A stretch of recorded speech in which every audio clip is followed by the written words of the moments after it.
Default. Let's go here. Okay, so it's going to the right one.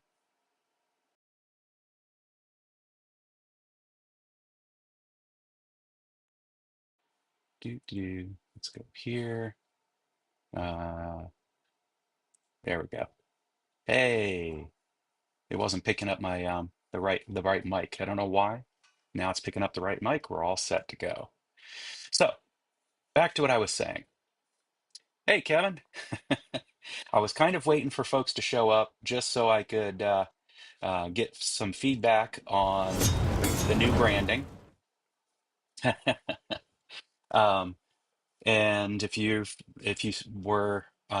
came in by means of my actual page, you'll have seen that the banner takes the middle slice of this. Um, but this is the full banner. I don't. I know that it shows up when you go to certain places or use certain devices, but the default banner only shows the middle part. So I took a lot of time to create this banner because YouTube said this is the size the banner needed to be, and I didn't want to crowd everything in the middle. And then only to discover that YouTube doesn't show it all to everybody. It only shows it to certain devices in this format. So I figured I would take a moment and show this and just have this as a interstitial page for when I start up my live streams. Um, but I think it goes to show the first off, the community said creating with Jack Pines was the dominant pick. Hey, Jurgen, how's it going? Um, I jokingly suggested to some folks in person um, doing Jack Bleep with Jack Pines, um, and but that wouldn't have gone over too well, I don't think, on YouTube. Um, I don't think we're allowed to use the bleep word. Um, so, hey, Daniel. Uh, So yeah, this is what's going on here. I've done the rebranding. We're now creating with Jack Pines instead of just Jack Pines Blacksmithing. But I'm still tipping my hat to the fact that you know I do so many different creative outlets, and we're still going to have blacksmithing in the mix. Today, I am live streaming this to my Facebook page, Jack Pines Blacksmithing, um, because even though this is not going to be a day where I'm out at the forge. It is a day to show that blacksmiths sometimes have to spend time in planning and prototyping. And it's really hard to prototype in metal, but it's not hard to prototype, not so hard to prototype using a 3D printer, which is one of my other hobbies. So, today we're going to go ahead and uh, see about creating a prototype here for my sister's amethyst tooth. It's a huge 11-inch long piece of beautiful purple amethyst, which happens to be my gemstone. My birthday was Friday, so I'm even older than old. A lot of folks gave me some birthday wishes on Facebook. I really appreciate them. Um, all right, so let's go ahead and switch over. You guys have to give me some thoughts if you think that the new branding is good. If there's something that, if you have any suggestions, I'm always open to hearing them. One of the branding elements you'll see down here in the corner is I will now be throwing my um, little curly mustache on various things. If I go back to the starting soon page, for example, you'll see it's down in there and it typically hangs out in the fire. Keep your eyes open for the fire for that. Your youngest brother. Well, happy birthday to your youngest brother. And of course, you'll see it up here. So we'll go ahead and switch back over to this screen, which is where all the work's going to happen. And what you'll see here is that I'm using Onshape. And I have two reasons I like to use Onshape. The first is that it's free. Free is a really nice price to pay. I didn't mean to do that. A really nice price to pay when you're getting started with things, right? You don't have a lot of discretionary income, so you want to go find your free tool. And there are a few free tools out there. If I remember correctly, there's even a free version of Fusion 360. Um, but the second reason I use Onshape comes to mind here. And then I actually have a good third reason, and I'll share that one in the screen here in a minute too. And the second reason is um, if I'm getting really down and dirty or I'm doing a live stream, I'm going to do that at my desk, right? And I'll do it with my mouse and my keyboard for keyboard shortcuts, and my ginormous monitor, etc. But if I'm just doodling, I can do a lot of CAD work from sitting at my iPad with my pencil. And so that's the second reason I use Onshape is this is a web-based CAD program. You don't have to have a beefy machine to do this. Hey Jeff, welcome to the shoe. Daniel, be good and be safe. And see you when you get back on here. Oh, you're not leaving, you're just listening. Got it. Yes, I'm going to doodle with my mouse, not doodle the mouse. So stop it, Ben. Um, the um, yeah, so the second reason, and oh yeah, that's what I was going to say. You do not need to have unlike Fusion 360, if I remember correctly, that's not a web-based. You have to have the application installed on your machine. And so therefore, for Fusion, for example, you need to have a capable machine. Let's just call it that. Whereas Onshape runs in the browser, and that means anybody's computer that can handle doing anything with a browser should be able to do Onshape. And then there's an app for the iPad that allows me to use the pencil with it. So that's the reason I selected Onshape. And then there's a third really good reason, and I'll show it to you here now. We'll go to YouTube. We'll go to teaching. Come on, tech.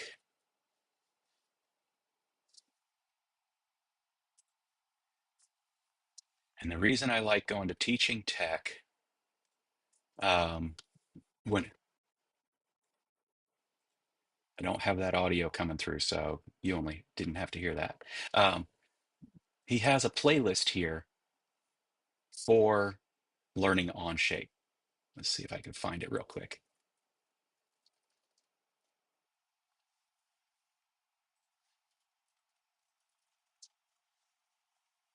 There it is.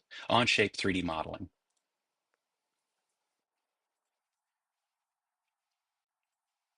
And you'll see it. There's a whole lot of teaching that he does on using Onshape. So I highly recommend um, using is you've got this one. Let's go back.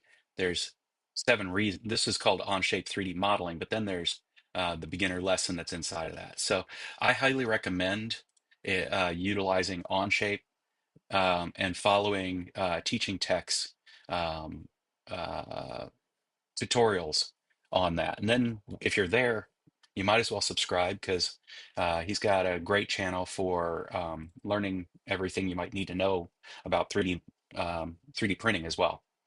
So here's Onshape, and you'll see I've done a bunch of different things. This was the very first thing I made, and it is not a good example of how to do things right. The walls are way too thin um, for this thing, but uh, I'll bring it over and you'll see it is perfectly functional.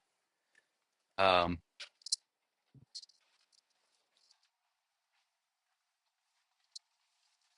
and it's a very weak walled thing. And yet, because of the structure that I put into it, it printed perfectly on my Ender 3, which says a lot. Enders are not the easiest things to print on, and it um, has sufficed this whole time. It has a weird design element, but this makes it so it doesn't tip over because it slides underneath the printer, and so even if something hits it, it can't tip over. I mean, it's a really so the moral of the story is spend some time playing with the tool, and you'll be able to, even from zero, create things that are functional and printable.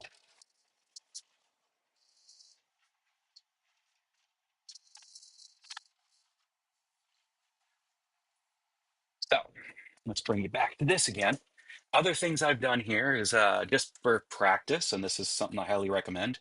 I took one of the scoops that we got with our feed bins, and I decided to model it up just to see if I could. And clearly I could. Um, there are things about this model that could still be improved further. Again, I've learned a lot since then, and those learnings went into the chicken feeder cap. Um, this thing now is something that I legitimately could print and sell. How do I know? Because I am currently the guinea pig for all of the things I design, and the reason this was designed was to meet a need I had um, for um, securing the feeders from vermin. Um, this one here is one that it's been proven out as well. There's a minor improvement I've added to it that I'm still finalizing, and then this can be something I can sell. And again, I'm not okay. Let's put it this way: I'm not a CAD. I'm not a CAD professional. Um, there was a time almost 40 years ago now where I used to tutor CAD and did work, do some CAD work professionally, but the tools have changed dramatically since then. So we didn't have a thing called extrude back then. And I'll explain what I mean by that in a minute. Then, because you're not supposed to sell models you don't own without either permission or a license, uh, there were a couple of fidgets out in the world that I was like, I want to be able to sell these things. Why don't I spend the time to figure out, can I make them myself? Can I draw them up myself? After which time, if I drew it up myself, it's my STL, it's my license, and I can then give it away for everybody to sell for free if they want. But one of those is um, this this fidget here. And this is the first working prototype. I've made several since that um, are a little bit cooler, even better than this one, but not so much so that it really makes a difference. Just a little smoother, little less, just a little minor tweaks to the form. But this is mine now, and now I can sell this. And why did I call it a purge object? And you're only seeing part of it because I'm still playing around with some of the dimensions on it. Um, hey Jeff, you have a good day as well. Um, Ben, I'm going to get in here and do some of the CAD, so you'll get a feel for it. And like I said, go to Teaching Tech and do the tutorials. They're excellent. They got me oriented really quick, and then from there, it's up to your imagination what you do and willingness to do, read the help that Onshape puts plenty of. As you can see, they even have tutorials and courses built in here too. Um, so yeah, and then this was another one. Anyway, point is, I've been playing with this a little bit, so we're going to see how good I can be under pressure while people are watching. And we're going to go ahead and create a new document. And this one is going to be my amethyst stand. And yes, it'll be public. And what you'll see right out the gate is you get basically an isometric view um, of your coordinate system. Uh, you automatically get three planes. You get a front plane, a right plane, and a top plane. And actually, you obviously get more than that. You also get a bottom plane, a left plane, and a back plane.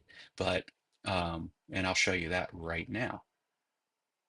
They don't call it that from here, but you can see it up in the top corner. There's back, there's left, and there's bottom. So we're going to work on the front plane immediately. Um, but before we go too far, I need to capture some variables for the dimensions of my sister's amethyst. And the first thing to do is she gave them all to me in inches. I've already done the translation into millimeters. And why millimeters? For all those folks over there, out there who love their freedom units, they're all well and good, and we don't get to escape them here in the States. But most anything that is modern, um, and that includes 3D printing, um, does not use the freedom units. They use the uh, metric system, and for really, really good reasons. The and even the folks who use freedom units can recognize this, and that is when you're doing CAM, computer aided modeling, or machining, computer aided machining, you're getting down into tenths and hundredths of a what? Of an inch, sure, but who cares? You're getting down to tenths and hundredths. Um, if you're going to do that, if you're going to be in a decimal system anyway, why use one that is, modeled against a king's foot? Um, we can use something that is standard, much better standardized. Um, and so uh, metric works out great. And a millimeter is, what is a millimeter? Let me just check real quick. 1 millimeter in inches is 3.9 one-hundredths of an inch. All right. So already we're getting to the point where we're not having to deal with such decimal values by just moving up to a millimeter. Um, and if you can get things to be within a millimeter, or half a millimeter, um, you're already getting into some really nice tolerances. So why not work in millimeters? So that's the first thing we do. Exactly, 25.4 millimeters. I wanted to get down from millimeters down into inches so I could actually talk about the absurdity of doing tolerances in hundredths of an inch. So Um, let's go ahead and get this in here. The first thing we're going to do is the length of the amethyst was 11 inches, I think it was. So we're going to go in here. I know what it is because I've already done this and put it down in a note. It's 279.4 millimeters. And then we're going to go, oops, let's try this again. Widest circumference.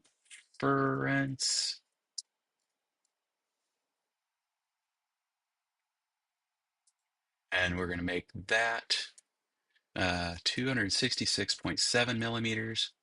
And with that in mind, instead of circumference, if I remember correctly, it's pi r at that point. So we'll go with uh, top diameter, diameter,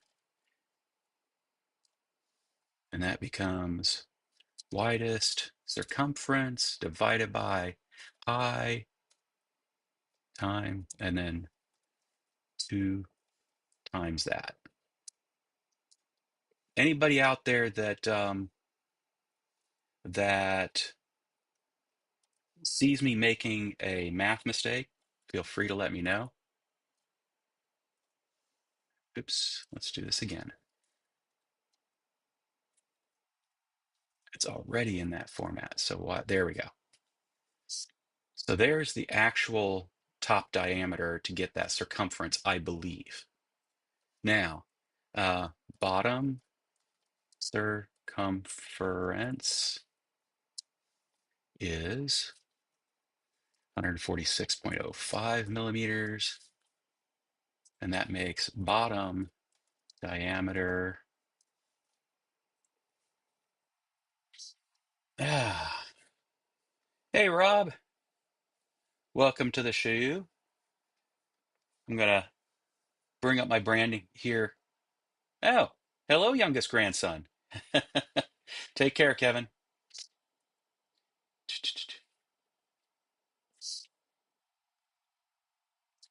Hey, hi, Ben. So,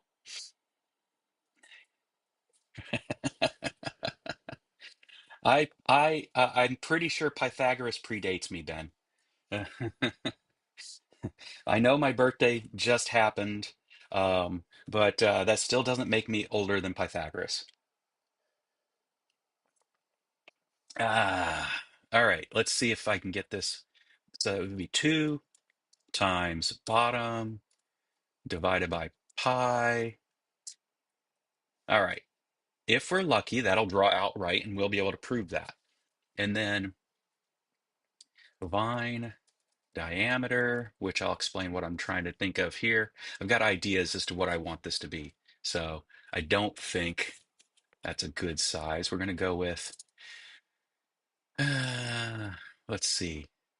Yeah, we're going to go with uh, 12 millimeter. And then base radius. Base radius, we're going to go with 60 millimeter for right now. We'll see. All right. Why did I do all that? First off, this one should give you a hint that I'm thinking about doing things. Um, I'm thinking about doing things. See if I can get this right in an organic fashion. So an amethyst, right? A crystal of any sort has very angular things. However, um, I think that honestly, a complementary form. There are a couple of ways one could go. One could go with something also very angular, um, or one could do as I'm more prone to do and go something more organic. Um, and so that's what I want to do is try to create something that looks like we've got roots or a trunk with some vines and leaves that will basically embrace the amethyst. That's the idea. So um, that's what I'm gonna try to do.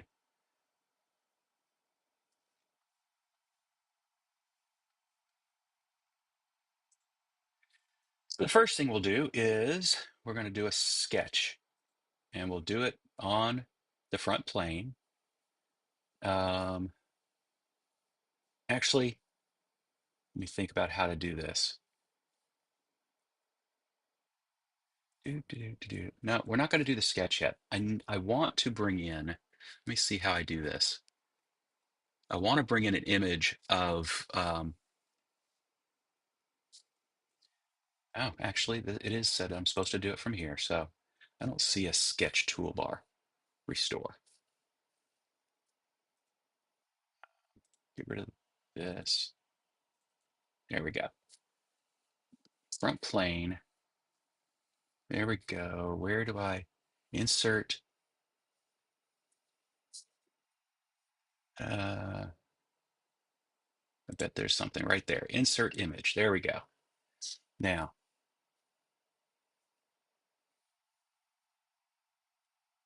how do I insert an image? Here we go. Import.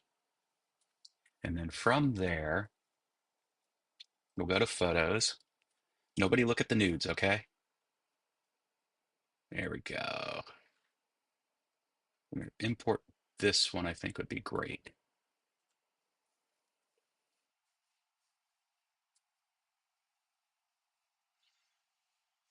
All right.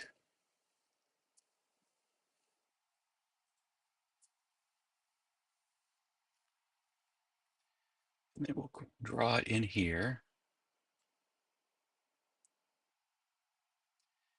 We'll have to figure out how big it is here in a few minutes. One of the first things we can do,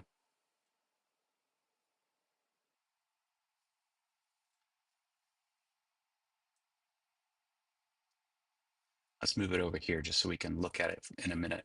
The first thing we'll do is let's go ahead and create some construction lines to help us understand the nature of the size of this thing. So we're going to go from here up,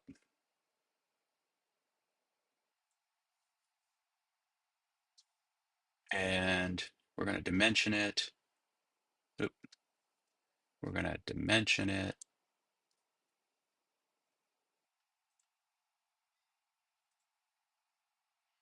And we're going to call that, what are we going to call that? We're going to call that length. That'll give us a scale to work with. And we now know with that scale, let's finish this. I don't need that anymore. Now I just need to grab this.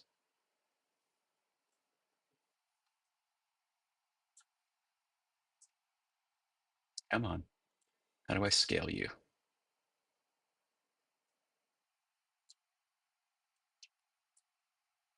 Nope.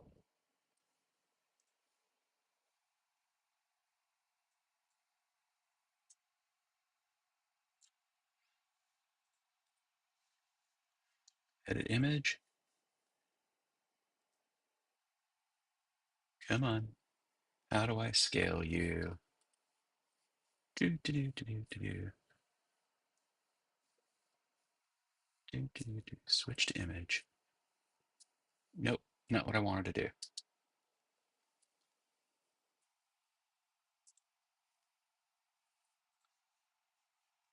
Let's just pull that out. Let's get rid of it. We'll do this again. Now that I've got that line, we can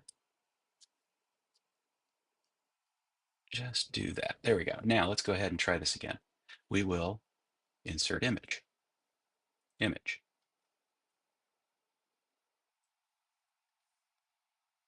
Look at that. That is such a smarter way to do it. Here we go. And as we've now got it there, we should be able to go like that. So now we have the something close to the right scale. Let's get it. It's still not right.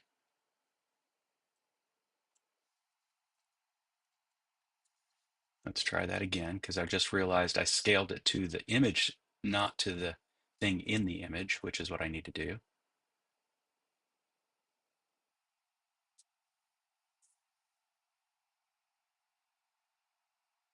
That's more like it.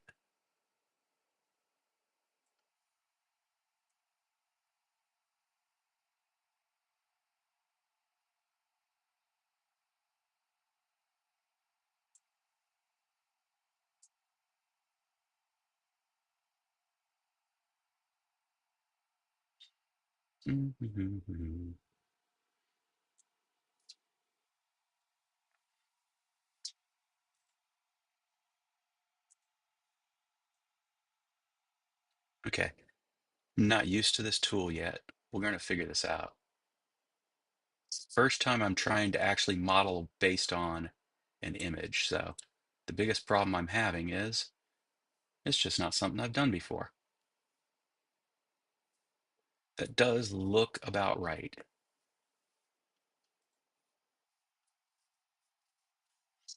Mhm. Now, if I understand correctly, it was this part up here that was the widest, was the part that I listed as widest. And of course, down here, I think, I don't know exactly where she measured here. I've, I'll have to ask her for clarification on that.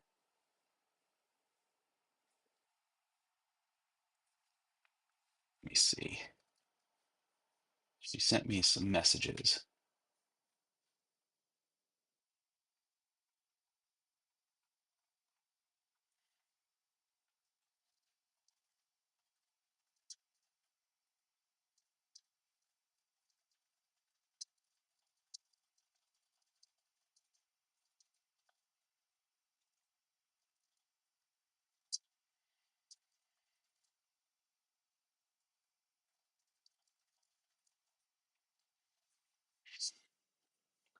My sister's, um, I don't think she's hanging out here with us today, but I do know that she's watching. She and I are chatting on her phone. So, uh, come on, there's got to be a really cool way that I am missing. All right, let's do this. All right, now we're just going to go back in again. I'm going to see if I can move.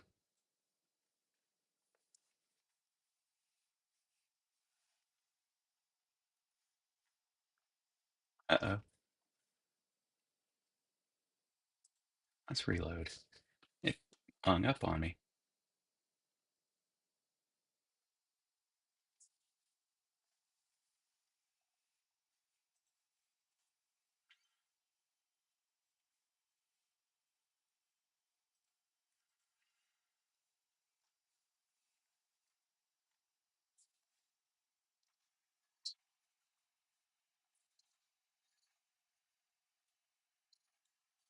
Okay, go back to the front. There we go. Let's go back to the sketch. Here we go. Let's see if we can now grab this and move it. Nope, it still wants to shrink it. I don't understand why that's the behavior it's having. But let's just ignore that for the moment. Let's go ahead and make sure we have that and that. And we will just go across like that with a construction line. Look at that, it is lined up. And we'll go that way with this one. Construction lines are really useful. They don't actually become part of what your part is, and that's good. Oop. And it actually looks just right. All right. So we were good there. We can start doing our estimates here. So first thing to do is let us put, trying to think of how to best draw this so that it makes some sense. So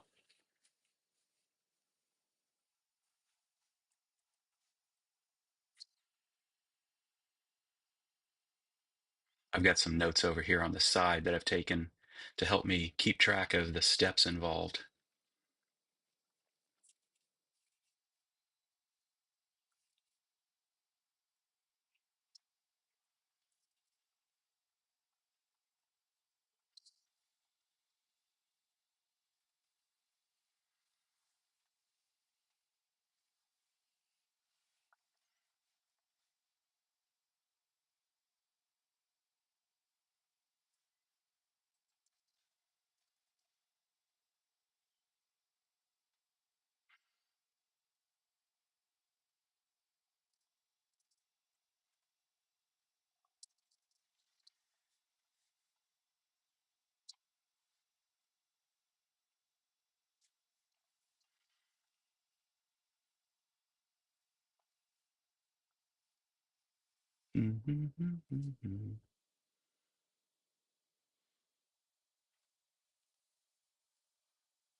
me see something real quick here.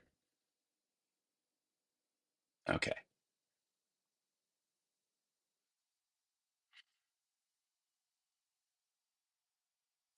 All right, I've got an idea.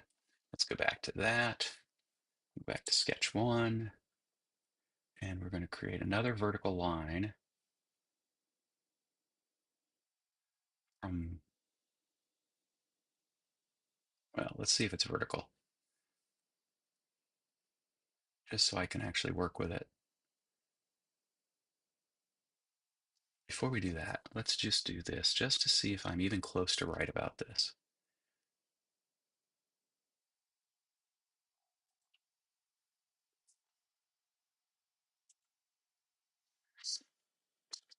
Okay, that's not surprising. It's just going from line to line.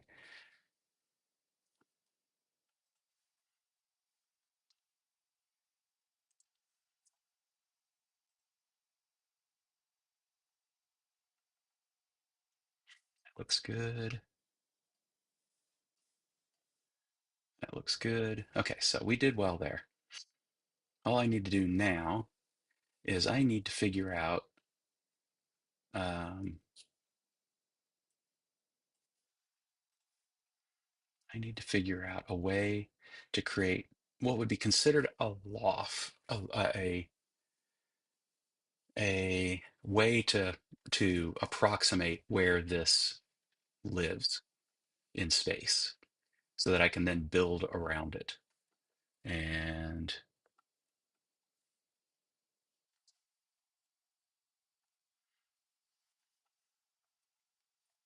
let me do this real quick.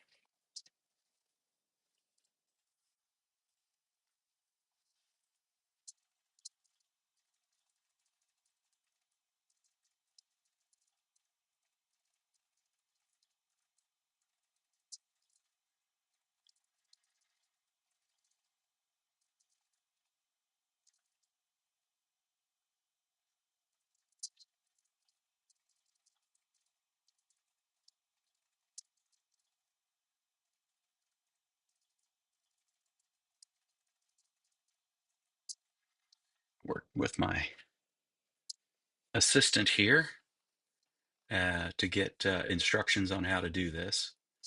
I don't I don't have a problem with AI as a research tool. I have a serious problem with AI as a creation tool because it it cheapens the creative skills of those who um, create for a living and um, makes the less ethical folks um, just want to dismiss humans from the equation. The biggest issue with that is simply we don't live in the Star Trek world of abundance. We live in the current world of manufactured um, uh, uh, um, what's the word? The opposite of abundance. Um, Scarcity, manufactured scarcity. The fact is, the billionaires out there could feed everybody. There is plenty of food, and there is the ability to get that food where it needs to go. But the billionaires don't want to do that. They'd rather manufacture scarcity so they could take advantage of it. Um, hey, congratulations, Thomas. How's that? How's Mr. Digits feeling there? Um, So the point is, the biggest problem I have with AI is the idea not that we've made tooling for them to do their jobs easier, which is what we always hoped would happen with the Jetsons age or the Star Trek age, but instead we are taking away the potential for people to actually even do anything um, with their skills. And they're coming after my job now. They want to replace engineers with AI. They want to, and they also don't think of engineers as anything more than coders, because you can make an AI do coding, but there's a completely different skill set needed to be an engineer than just to be a coder. There's more to it. However, I don't, as an engineer, mind using AI um, to uh, be a research assistant and basically go out and find that the research and give me sources so that I can dig in further if need be. So that's what I use it for. I don't mind it being computer from Star Trek. You ask it things, it gives you the answers. It's basically a much more thorough and conversational card catalog. Yeah. Do they have physical therapy you have to do, Thomas? Um, or what?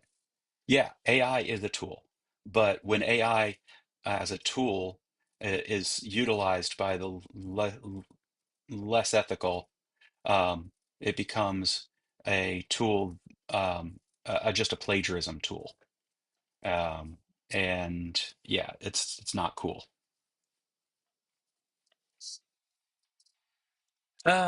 So. On the front plane, draw an ellipse at the widest circumference.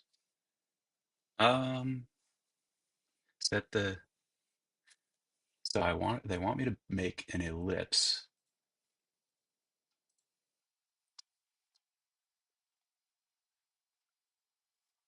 So what's the first step for the ellipse?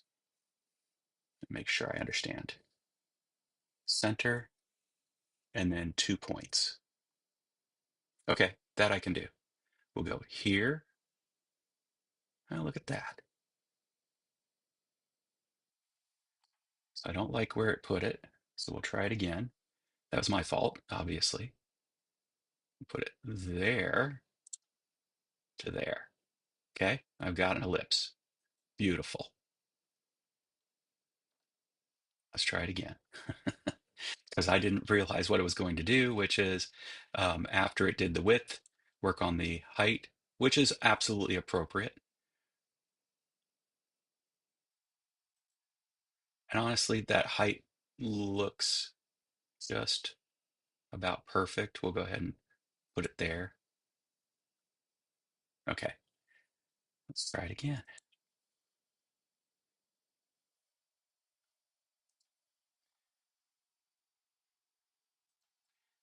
So you guys are seeing me go through the pain of learning. I highly recommend, people. You don't have to do it in front of other people like I'm doing. That's fine. All right, so in here we'll go and put in um, top. Nope. Let's look at this again. D.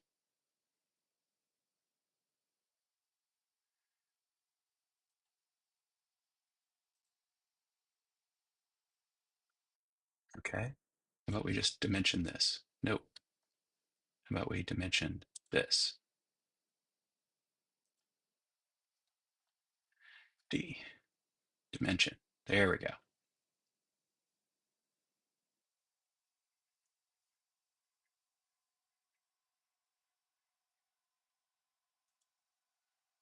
Call this top diameter. Yep. No, diameter is right. So clearly, there's something about these dimensions that I misunderstood. Let's see if that's because my sister clarified anything for me. Right where my thumb in the picture is. Ah,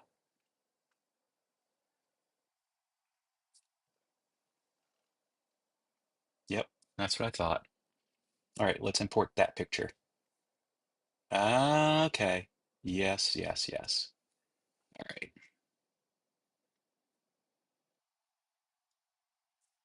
let's get that picture instead.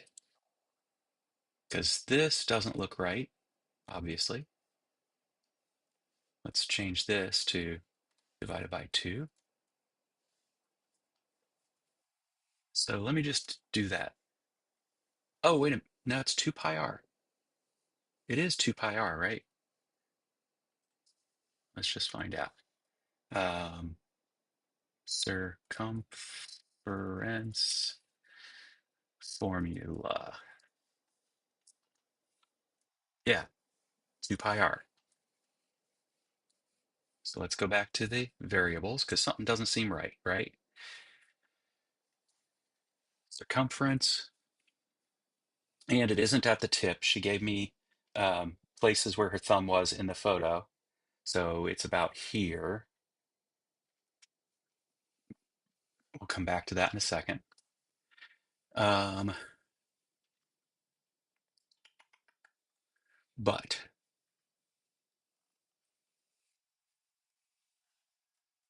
let's do top diameter. Let's go look at the formula again. 2 pi. Oh, dummy. 2 pi r is circumference. Uh-huh. See, you guys didn't help me out there. So radius would so that 2 pi r is diameter. So it's just circumference divided by pi. There it is. Top diameter. That's more like it. See, it looks exactly like I figured out.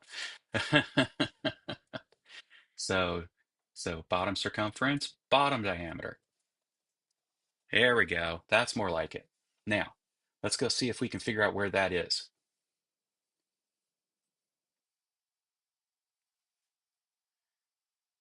We'll go like that, and we'll go like that, and we'll go in here, and we will say, come on.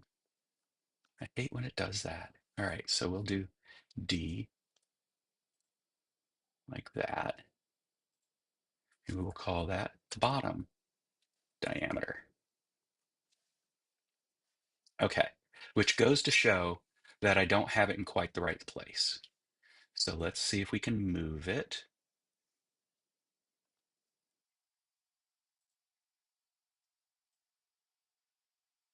like that. And now I think we've got something that although I see where her thumb is, and it's actually closer to there, which means that obviously, when I say obviously, know that what I mean is it would be obvious to some people right out the gate, and it is something that makes perfect sense. But clearly, it wasn't obvious to me initially as I was thinking about this picture, and that is um, crystals aren't are often not round. And amethyst crystals are very much not round, they're angular. And when they shard like this, they probably aren't going to shard in a perfectly circular fashion. Although I'm using ellipses here for a reason. It's because I don't really care about the top, and I'm going to loft between the two, um, if I understand what I'm supposed to be doing here correctly. All right, and so the fact that this sticks out further than where her thumbs are. You're screaming at the phone. Hey, Sadie Katie, how are you?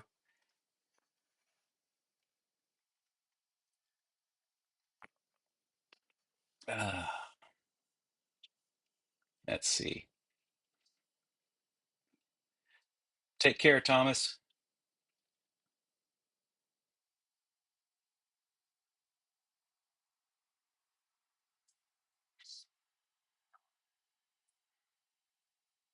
So, where are you traversing to right now, Daniel? You find yourself a place yet?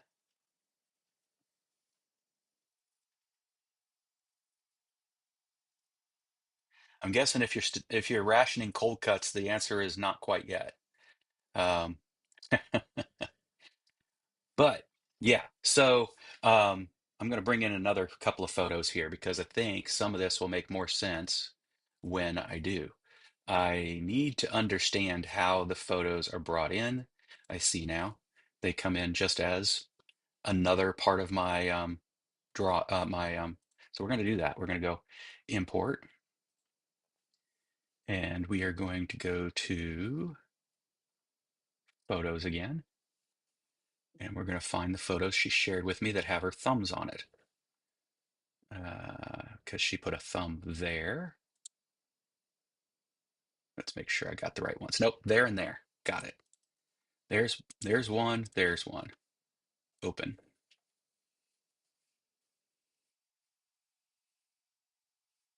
Now we can go over here. You can see it's right here at the top, no big surprise.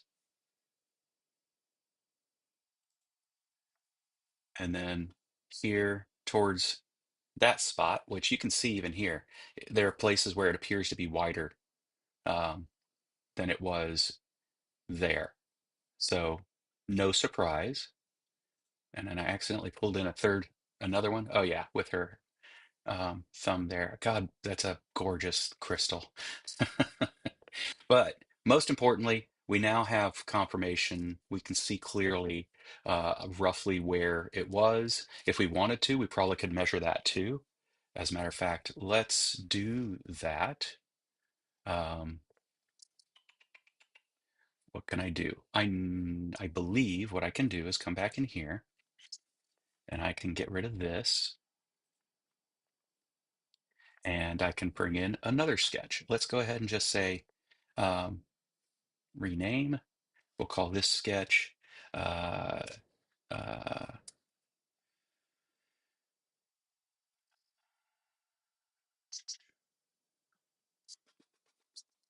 what do I want to call this one?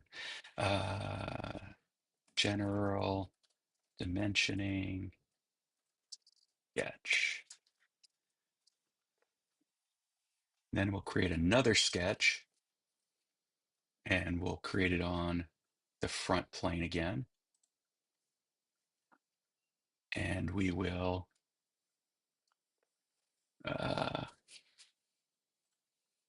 insert image and we will bring in this one. It's going to help us dimension where on that it is. And we will put it here.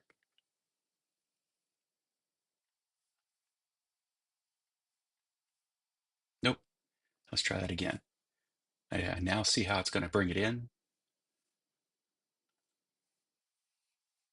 I appreciate you guys hanging out with me while doing this. It's just a learning experience for me, and maybe, I don't know, one for you all too. I don't know. Um, hmm, okay. No. So first thing we need to do, now that I see what's happening here, is we need to create a line, and it needs to go straight up,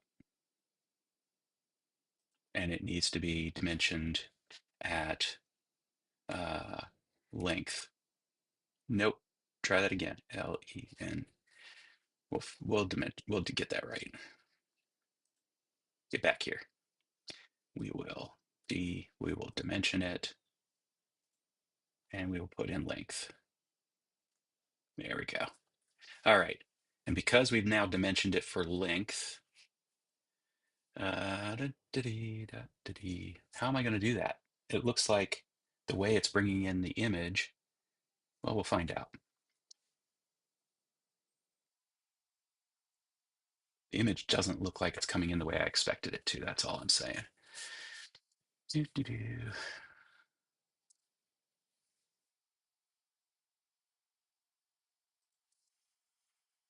Oh, what? There's a different way to insert images too? Stop. Insert image.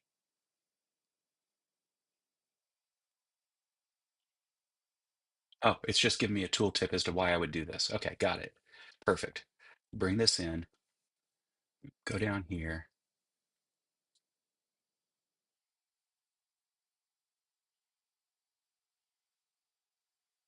Why does it not seem to be? Oh, I know why I'm bringing in the wrong one. That makes sense. Insert image.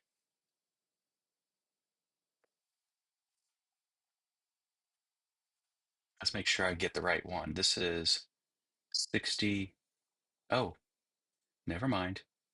67, 68. Ah, she doesn't show me the whole length when she does it like that. I get it. So I'd need to bring in 68, but I think it's tipped at that point. So I can't really use uh, this to know that for sure. I have to basically estimate based on what looks like. Um, okay, I can do this. This one's pretty clear. We know it was up towards the top where her thumb is, which means right there. All right, so we'll use 68. 68 will help us with that. Uh, insert 68 from here, even though we'll end up moving it.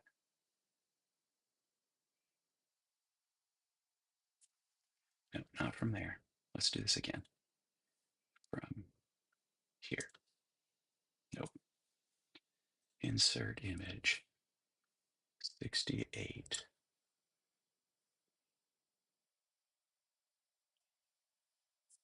There we go. Now I'm doing it right.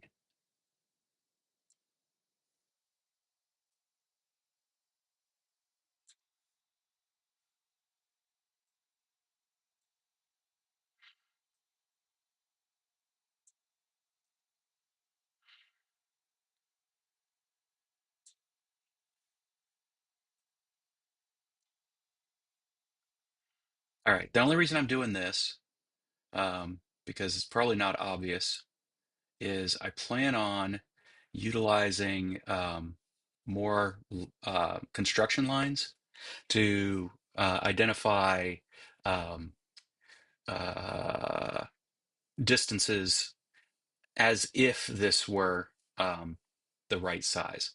So we're gonna get this right, and that looks about it right there. It's good enough. We'll find out in a second because I'm going to go ahead and do another construction line from here across, just like I did before.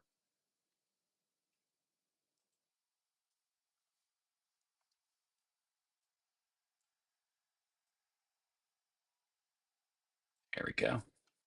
Then we'll do another one here.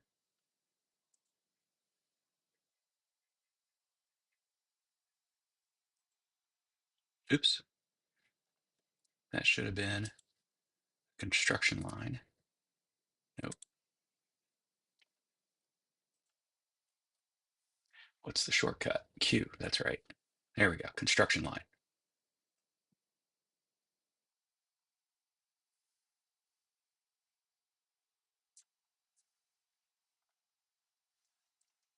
There we go. All right. Construction lines don't, I'm not using this for measuring or anything, so this is perfectly fine. All right, then this one though, I am going to use for measuring in a moment. So we're going to go ahead and create another line. I think it is just L. Yep, L. We're going to go ahead and put like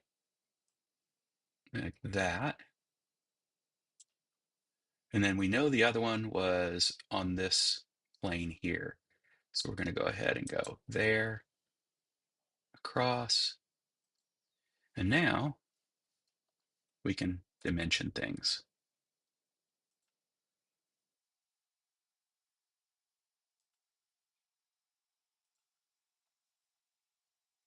So that's close enough to 135 to just leave it there. And then we'll dimension this one.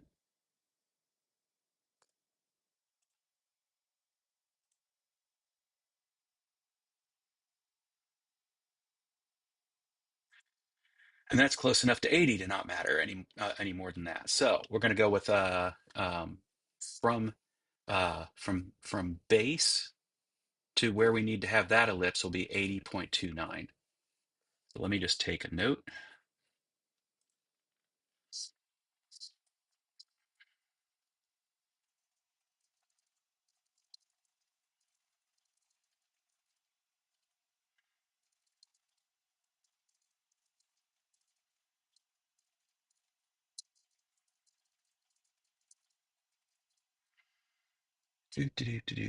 Actually, I don't need to take notes. What I need to do is just go over here and take advantage of my variable table. Go ahead and just move this over so I can see this. And we'll say uh,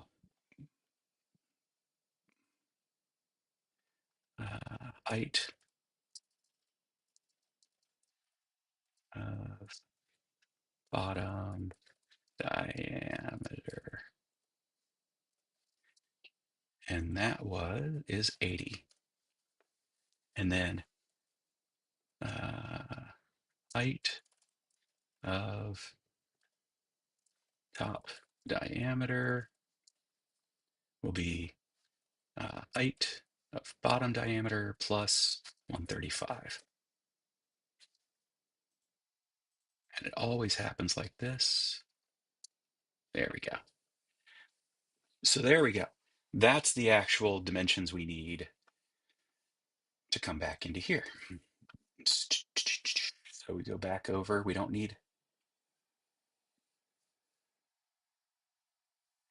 Uh, we don't need this sketch anymore. We'll go ahead and rename it because it could be useful in the future. Uh, Diameter, location, sketch. I think the biggest thing I want folks to understand with these sketches is you can have multiple sketches, and those multiple sketches um, don't necessarily all result in the um, final outcome. So, um, in other words, not everything is for modeling. Some of it is, some sketches can just be there for um, comprehension, not just modeling.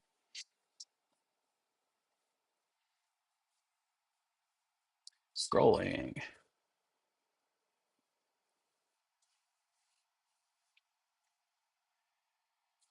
I haven't found a place yet, haven't found a job yet. Uh, I hope, well, I know for a fact you wouldn't have made the trip if you didn't have, some support there. And I know Troy's good people. Um, so I'm, you know, I'm ever hopeful for you, Daniel.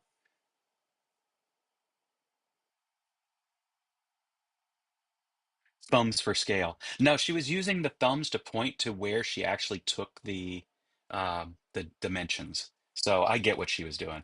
She's my sister. She is smart.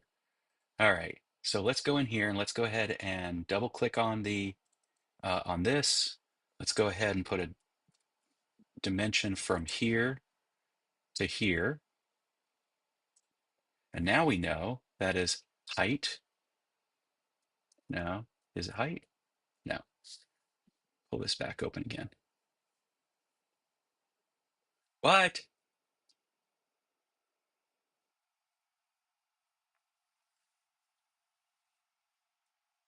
All right. Let's go back here because I don't understand why. Oh, I know why. Because I added those afterwards. We'll go put that up there, put that up there. So one of the reasons this CAD is so good, the same with Fusion, by the way. I'm not trying to be like Onshape isn't paying me to sell their product. They should, but they aren't. And as such, I will tell you there are other tools out there that are very good too. Fusion 360 is one of them. Another one is, come on, you know what it's called, Jack. Um, it starts with an S, I believe. I'm trying to remember what it's called. Uh, let's see, CAD software. SolidWorks. SolidWorks is another one that's really good. And for folks who do enjoy using SolidWorks, they'll enjoy using Onshape as well. But all three of those, one of their biggest selling points is the fact that they are parametric.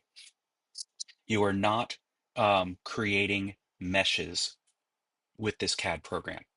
You are creating geometry. And by creating geometry, you can update the geometry just simply by changing the parameter. So I'm going to show you what I mean by that. But these were, variables I put into the variable studio that I did so after I had done this drawing, when I was doing this drawing. So as a result, they showed up in an order that they weren't available yet in this drawing. So I just had to reorder them and everything's hunky dory. So I just wanted to make sure that's something pretty obvious because it's a very strong feature of using a parametric CAD program like this. Yeah, SketchUp is great, but I don't think SketchUp has parametric support. I could be wrong. I could be wrong. But if I remember correctly, SketchUp wasn't free. And that was why I decided not to use SketchUp, even though, if I remember correctly, it also has an iPad app. So, when you're just getting started in any business, um, you know, uh, leverage the tools you can afford. Um, if you're a blacksmith or a wannabe blacksmith and you can't afford a forge, uh, you can oftentimes find yourself a hair dryer real cheap and a piece of black pipe, and you hook the two together with some duct tape, real duct tape. I wouldn't use the stuff that holds the universe together. Um, and the reason is that the stuff that holds the universe together will melt, whereas real duct tape has a less likelihood of melting. Anyway, back to the point. You go get yourself a cheap hair dryer from Goodwill, or you steal the one that you're not using, or that you have in your bathroom because you always you know thought you would want to make sure your girlfriend was covered when she came to visit. And you go out there with your black pipe that you bought, and you dig a hole in the ground, and you've got a forge. Um, you go with the tools you can afford. You don't make excuses. You go with the tools you can afford. So here we go. Height of bottom diameter, and now it's moved to the right place. And then we go from here to here, and that is actually no, we don't go from there. We're going to go ahead and delete that. We'll go from here to here because that's the way we defined it. And we go height of top diameter, which is right about there. Now we have something pretty close to perfect. If we're really smart, now we don't need the picture because we've got our dimensionality in there. We've got some ellipses to represent the where the diameters would live. We can do one more thing here to make things work out better, and that is we create a constraint that says they're on the same vertical line. So we basically mark that and that, and you can see it pulls it all over and gets it in a nice vertical line for us. At this point, we could actually remove the image. The image doesn't matter anymore to us. So there's where we are with that. Um, One of the other things is we need some tolerances. Um, this is the dimensions as they showed up. Well, actually, we'll think about that. These are the dimensions at the widest and widest area. Well, where her thumb was. Let's put it that way. It's where her thumb was, and um, we can stop dimensioning. We can stop constraining. But now we've got ourselves some stuff that makes sense. If we wanted to, I think we could get rid of the image. Let's see how we can do that. There we go.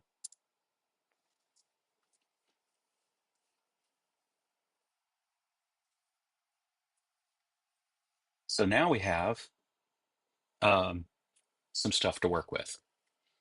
We have the full height of the of the amethyst. We have the circumference area from that, from that area where she had her thumb. We have the circumference area from that area where she had her where she had her thumb in the photo. And now we should be able to create a loft to represent um, where the amethyst goes. So let's see if I can figure out how to do that.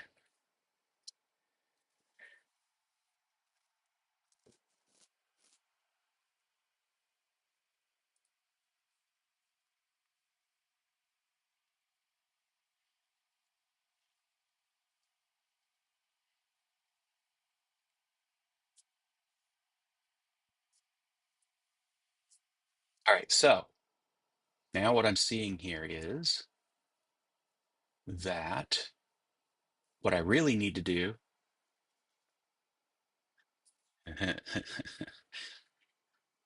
is switch to, so this gave me the dimensions I needed, but um, this doesn't create a thing that, how can I do this? I've got an idea. I just have to think about how it's done. Let's go back into here. Yep. Let's turn this into, uh, yeah, because these aren't actually things we're gonna do either. Let's go ahead and move it over. This so far we are strictly dimensioning stuff, and I'm gonna go ahead and create a um, another line between here and here so that we have something to revolve around.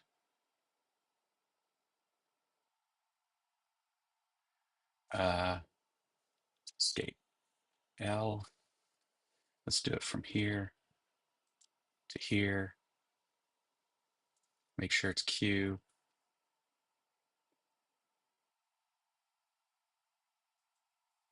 We're going to go ahead and grab this and make sure that it, oh, I know what we're going to do. We're going to do a put a constraint on it. This one, we're going to constrain it to that. There we go. Now it's a vertical line through those 2 points. This is what we're going to revolve around in the long run. So how do we do that? We go ahead and create another line. We're just going to go from here to here. And then another line from here to here. And then I'm going to set this line and make sure that it is constrained properly by being tangential to that. And remove that. No, that's okay.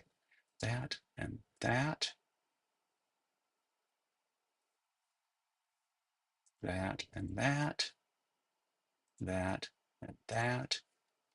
And then we have to get rid of that constraint and that constraint, that constraint,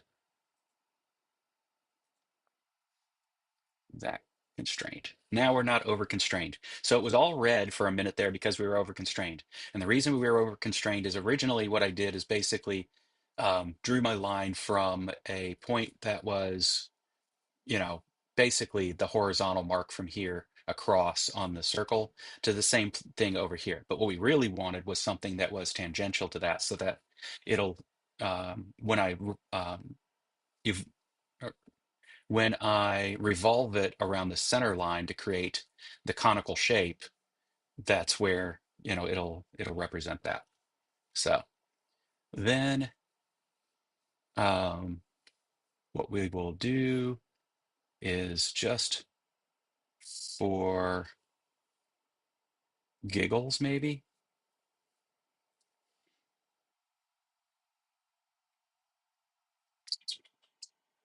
How do we do that? Do-do-do-do-do. So what I'm trying to think about is I could go ahead and just draw in the rest of this, and I think I will. And the way I do it is align, and then just for kicks, we will go ahead and put it there to there, there to there, and then there to there, and one more from there to there, and then finally from there to there. All right, we now have what can now become a solid object representing the crystal. It's not perfect. In other words, I know it's not the same as the crystal, but it's close. So let's go ahead and bring back the image that I took out of there because I shouldn't have. Wasn't quite done with it, were we? I think it's this one here.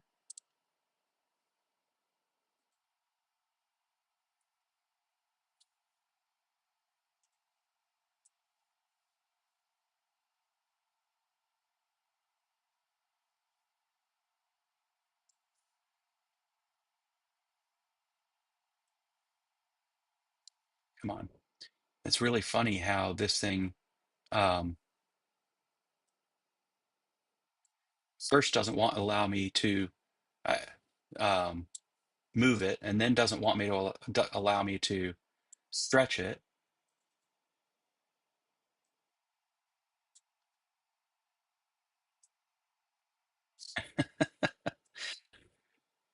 It would be very cool if this thing would be consistent, but it isn't.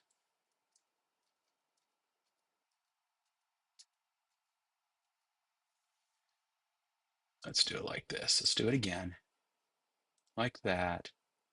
Let's go ahead and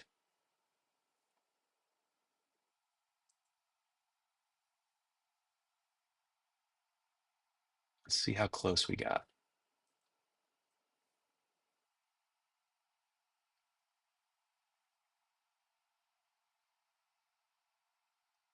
That seems pretty close. I'm not upset by it.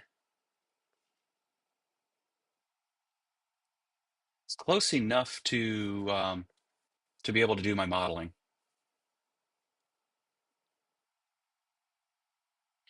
I mean, it's irregular patterns as it would normally be. So, all right. So now that we've got that, what we can do is there a way to um,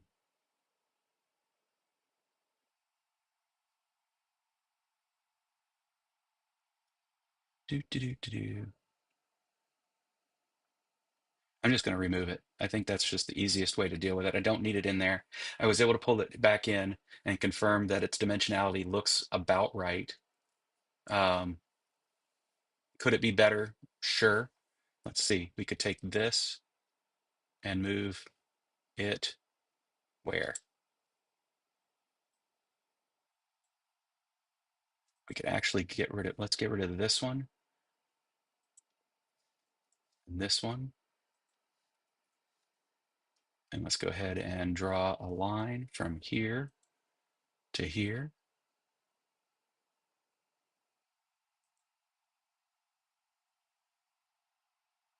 And then to here. And then to here. It's not quite right, but it'll do. All right.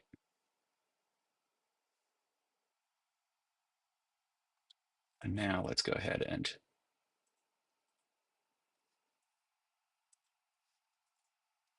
how do I, there we go. All right. So now that we've got this plane, the thing we can do now is revolve. and the axis will revolve on is this one. Well, that wasn't what I meant to do. Let's get rid of that. Not the mate connector. That. There we go.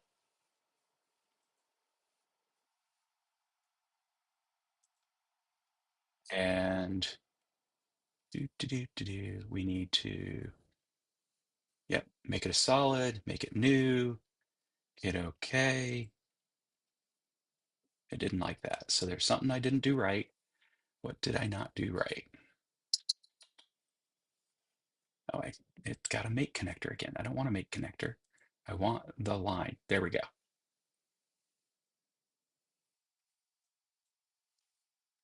Still not happy. What did I do wrong?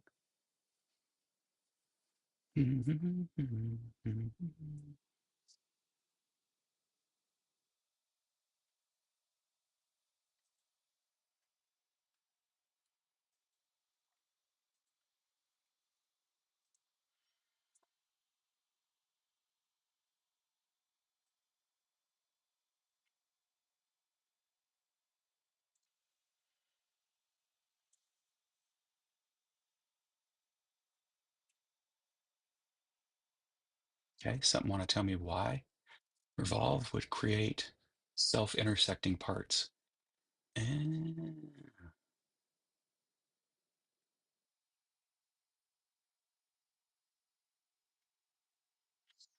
it thinks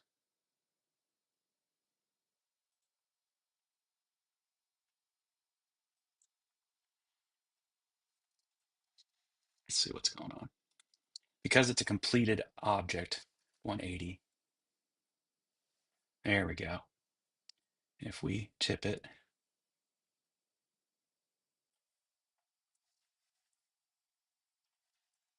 let's do 360. Okay. But it shouldn't be 360. So 180, I think, is right. Nope, it still doesn't like it.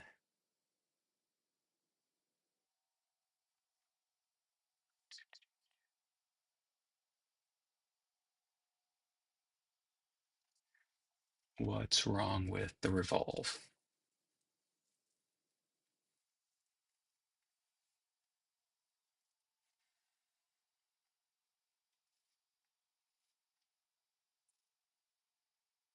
All right, instead of face, let's do this a little bit differently. Go back to the front. We will grab this. No, that's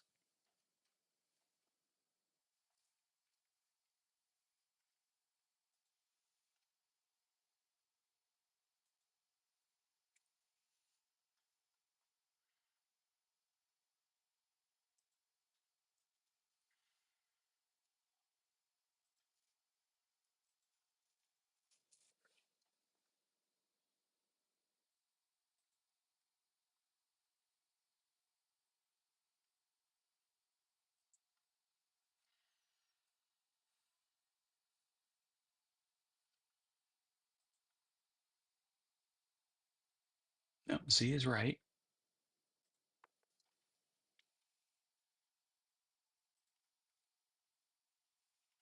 I don't see why this is being a problem. You annoying thing. I have a feeling I know why. Let's do this. I have a feeling it has to do with the fact that this is not. Let's find out. We're going to go back into here and we are going to dimension just to make sure from here, nope, to there. And then from here to there. That's what I thought.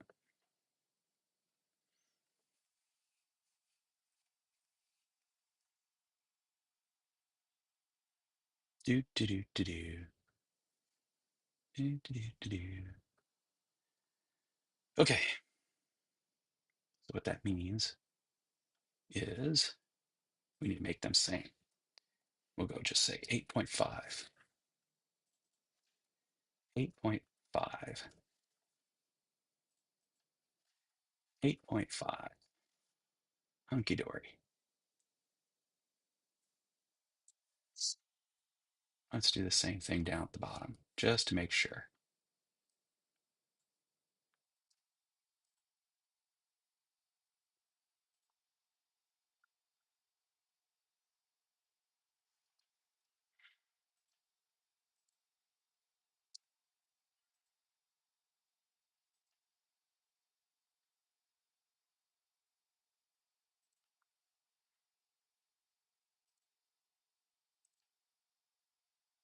Yeah, that's why.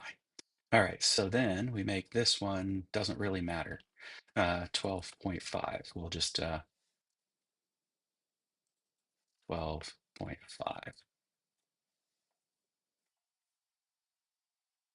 Yeah, doesn't really matter.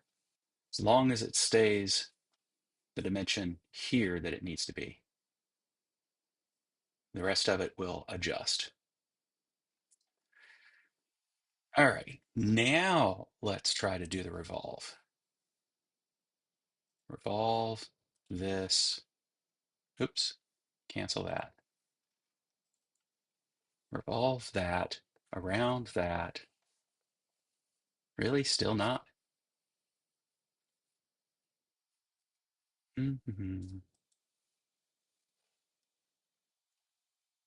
Self-intersecting parts.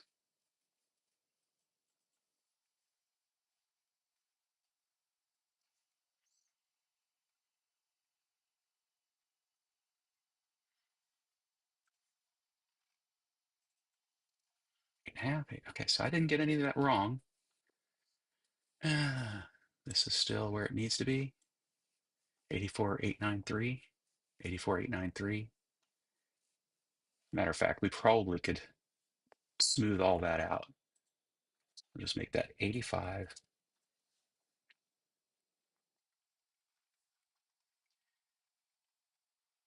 And then down here, add up a little bit. Down here, we can smooth that out a little bit. Make that 46.5.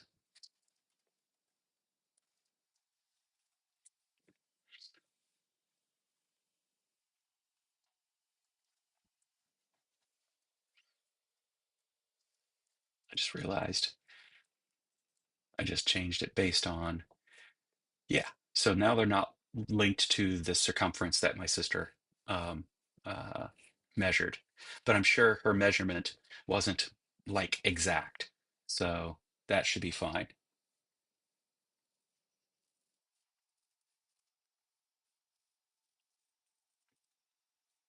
You understand the word shape. uh,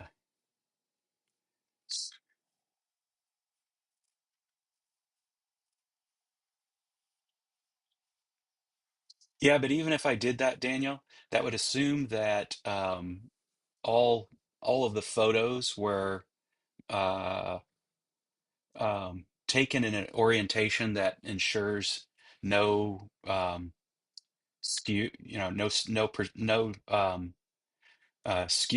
lens skew, or orientation skew.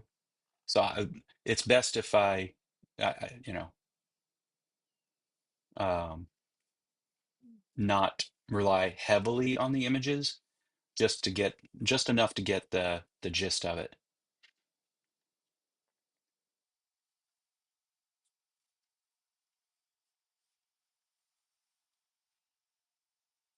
Yeah, the lathe tool to lathe out a replication of the amethyst for fitting, right? Except I don't own a lathe. Those are expensive. Okay, so what I have a suspicion is going on is I need to select like half and half. That it won't the I think let's see what happens. We'll go here. We're going to get rid of this. And instead of, see, no, it is absolutely wanting to select the face.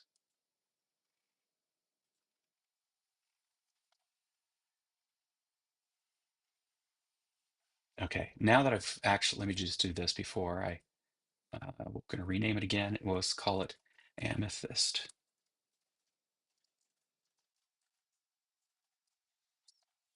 So now,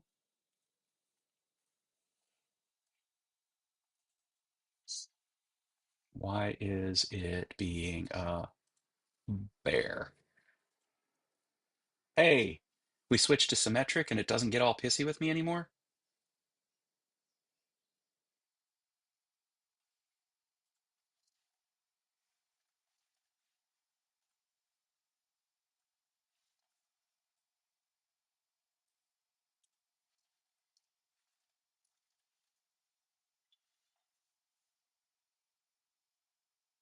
No, it's still pissy.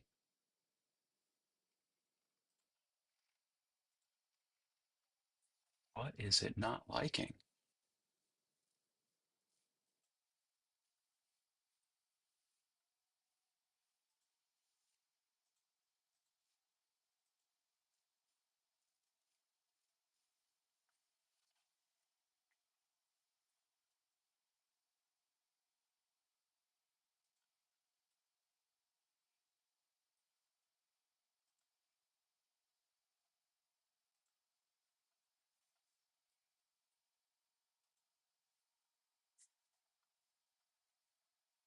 Well, that worked right, except that what I wanted is solid.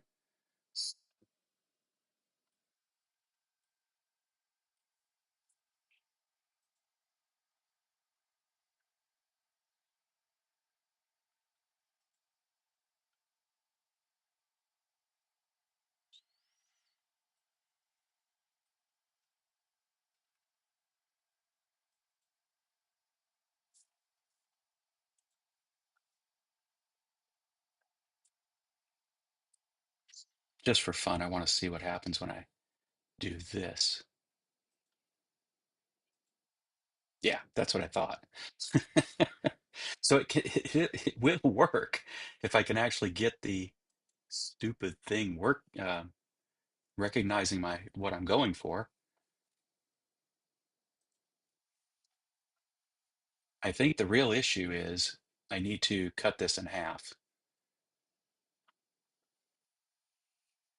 Cancel that. There's got to be a way to bisect this. Amethyst sketch.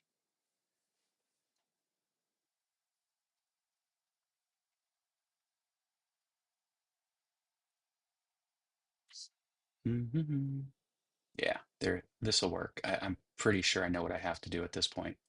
We'll get rid of this line and this line and this line.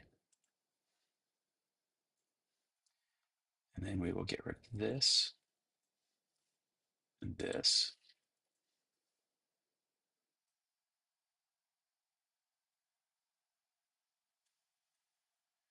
And then why is that being like that? We're going to move this.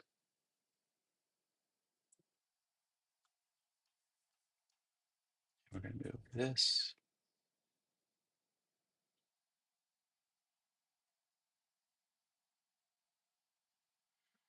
Come on.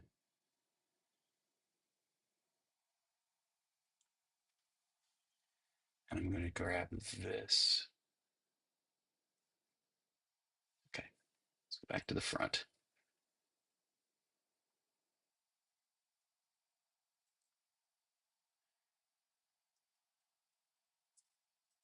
Make sure this remains perpendicular to this.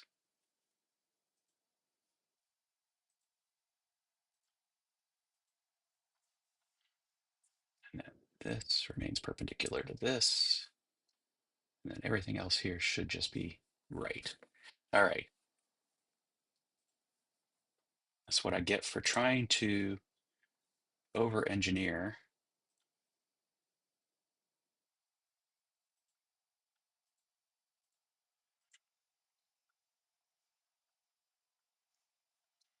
Let's do almost there. Da-da-da-da. Back to the sketch. Bring this there.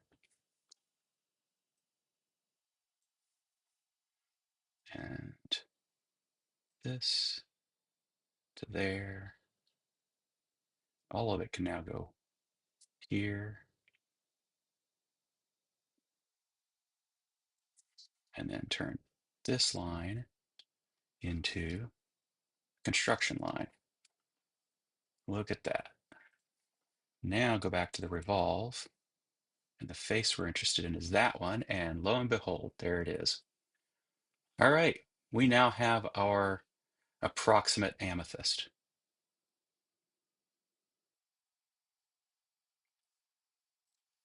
And yeah, I think that took longer than it should, but um, you get to see me learning the tool in real time. And this is from someone who played with CAD, in his college years, almost 40 years ago. Um, so yeah, I have a little bit of experience working with CAD, and you can see I've created other models, and you can see I still make mistakes. So there you go. There's that. I am seeing here, I don't really care for where this went. So let's go back to the sketch. Let's go ahead and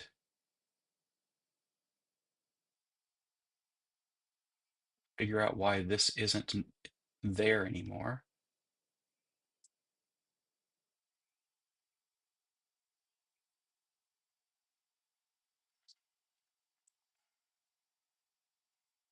There we go. In other words, I want this point to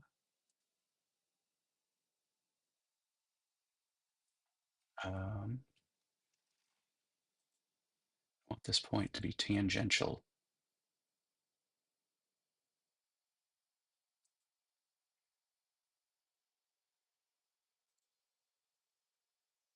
to that. Okay, just to make sure. Constrained. Blue means constrained. Red means over constrained. I told it too many ways to be, and it couldn't fulfill those. All right, there we go. Now that aligns with all of the various critical dimensions of the amethyst. And if I wanted to, I could now, as a matter of fact, I'll show you guys how it's done just because it could be useful when it comes time for me to start having these things. So we're going to go in here and I'm going to go rename, and we'll call, and actually, no, that's not what we're renaming. We're renaming this. Rename amethyst. Um, amethyst, we'll just call it amethyst. Good enough. All right. So now that we have this, I'm going to go ahead and export it and show you how that's done. So now I can tell it to be an STL. STLs are what 3D printers use. So we'll go ahead and tell it that. We'll make it millimeters. We'll make it a fine resolution. We're going to download it. I'm just going to call it Amethyst, not Part Studio Amethyst. And export. And then I'm going to bring you into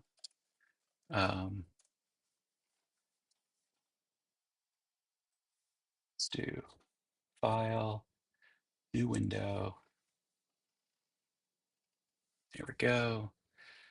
I'm going to go ahead and switch back over here and share a different window.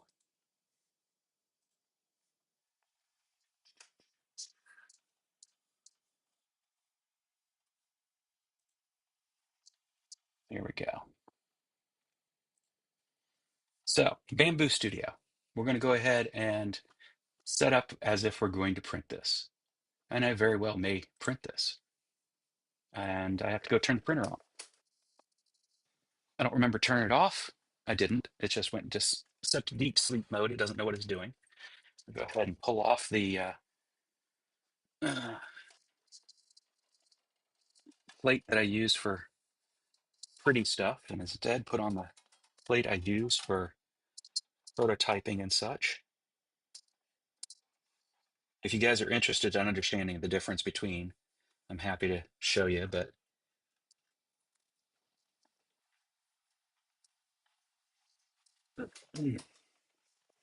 and then we'll go ahead and um, bring in,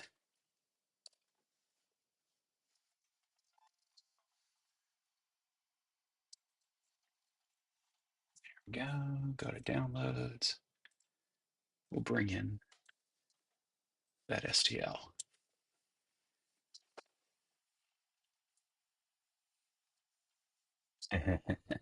This is what I thought might happen. As you can see, this thing is actually taller than my printer can print.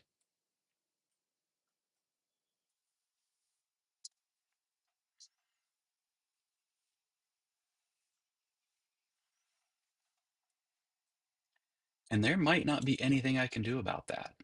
But that is all it takes to create an object that is 3D printable um, in with Onshape. So I could shrink this. Obviously, that's not going to do me any good to shrink it. The other alternative is to actually see what happens if this will let me. It will not. Um, so what I can do, this is an interesting thing to do, and that is we can add an object. Cancel that, not that. Add an object, add an object, add an object. Do, do, do, do, do, do, do. I know there's a way to insert an object. Add primitive. There we go. So we're just going to go ahead and add a cube.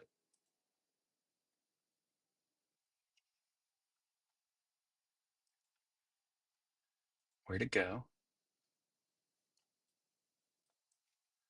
There it is. And we can do some measuring.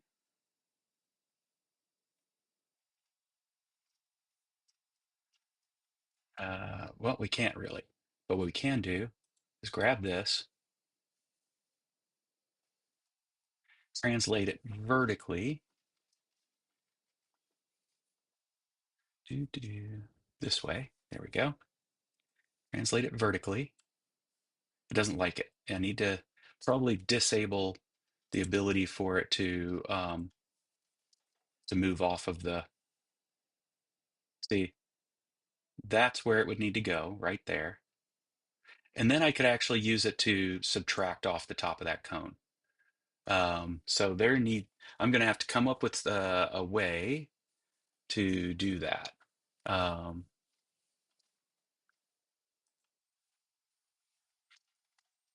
and one of the things that I would probably want to do first is just scale this cube a little bit so it's easier to recognize when I've cut off the top.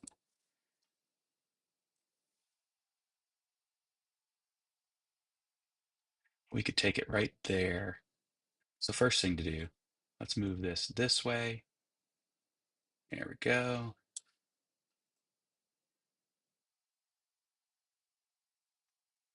We could scale it some more. Make sure that it's big enough to cut off all of that when I get up there. And now what I need to do is prevent it from snapping to plate. Let's see.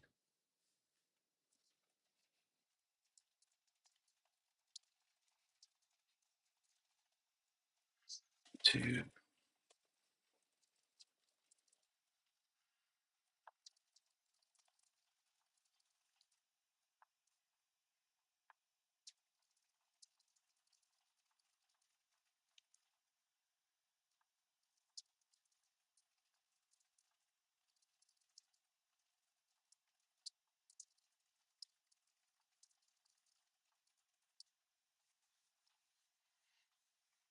Ah, Daniel said something. It's a function in the program.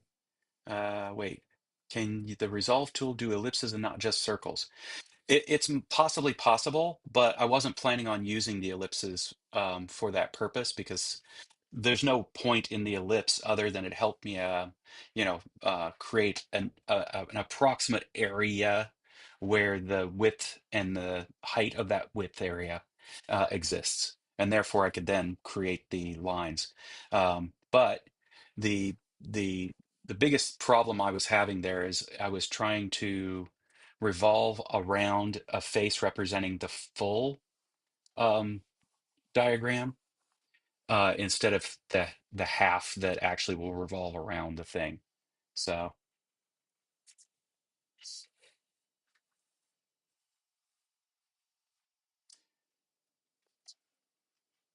correct, it is not going to be climbing all the way to the top. So I just need to trim off the top of that. Um, what I can't do easily from here is, let's see, it says it's, let me see, click this. This is 279.4 millimeters, but the problem is I can only print up to, trying to remember how to do this, 245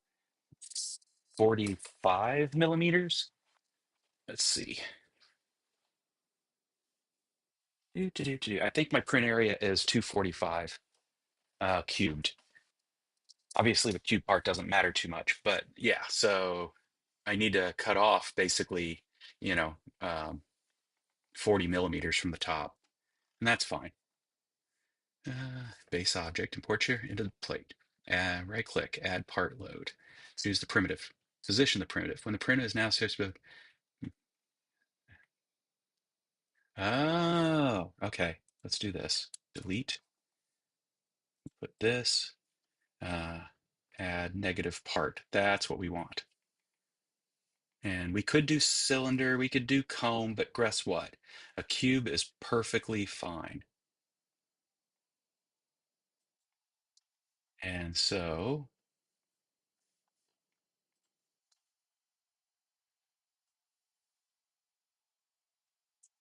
now, because I actually added it as part of the part, it's working fine.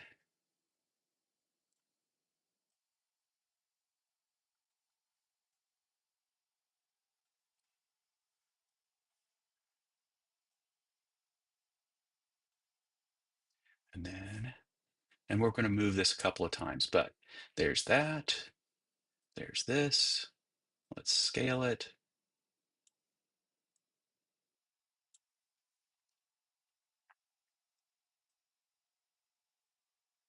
That's kind of beautiful. Now we can just move it again to get it where we need it. And the fact is, I could take off even more of the top and save myself some printing time, so I'm probably going to do that.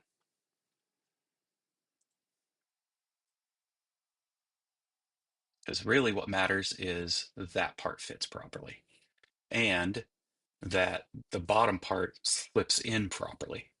So that's what we're working on. The the part of this cone above the critical dimension, I don't think will matter. I'm not planning on wrapping anything around it. Um, so yeah, so let's do that. And then how do I merge these? Okay. Position the primitive, add in the primitive. Uh, there we go, delete. Nope. Do. Simplify, nope. What do I do? Boolean? There it is.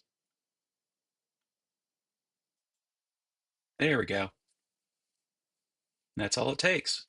That is now a printable object. And I think I will print it. However, I've never printed anything this tall. So I am going to do some things here. First thing I'm going to do is go to global. You guys are getting a little lesson here on printing, which is you know, to me part of the fun. And if you'd asked me 6 months ago whether or not 3D printing would figure into blacksmithing, well, 6 months ago I wasn't. putting any planning into my blacksmithing. I just was winging it. So now that I'm talking about putting planning into blacksmithing, hell yeah, 3D printing can play into um, uh, blacksmithing. So, so now the next thing we're going to do is we're going to go to here. We're going to say that we're going to go extra draft because we don't really need um, uh, we don't need fine details at all in this. We're going to go to strength and we're going to say infill. We'll go down as far as I think 5% will work fine.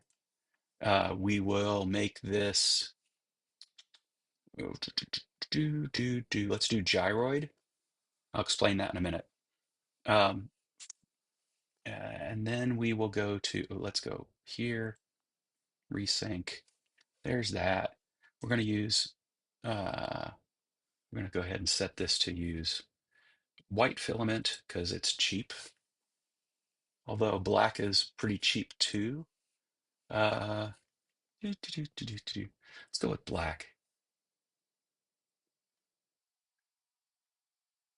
Black. There we go. Black filament. We're going to go with speed, and we're going to go ahead and I'm not going to mess with it here. There's a setting I can do at the printer to speed it. And then here, I don't think there's any need for supports. Let's go ahead and uh, confirm that.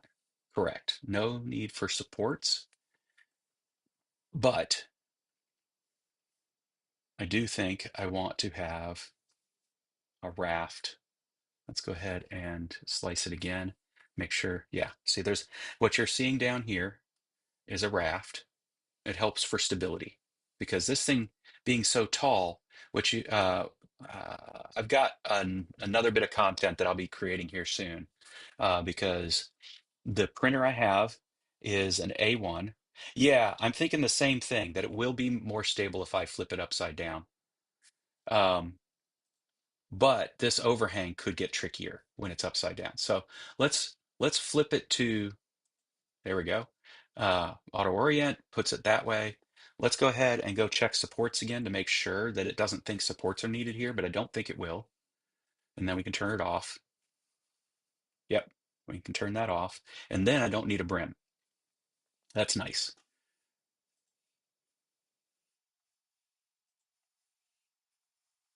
So let's talk about a couple of things here that are, if you're not a 3D printer person, you might not understand, but are really um, important to understand um, to not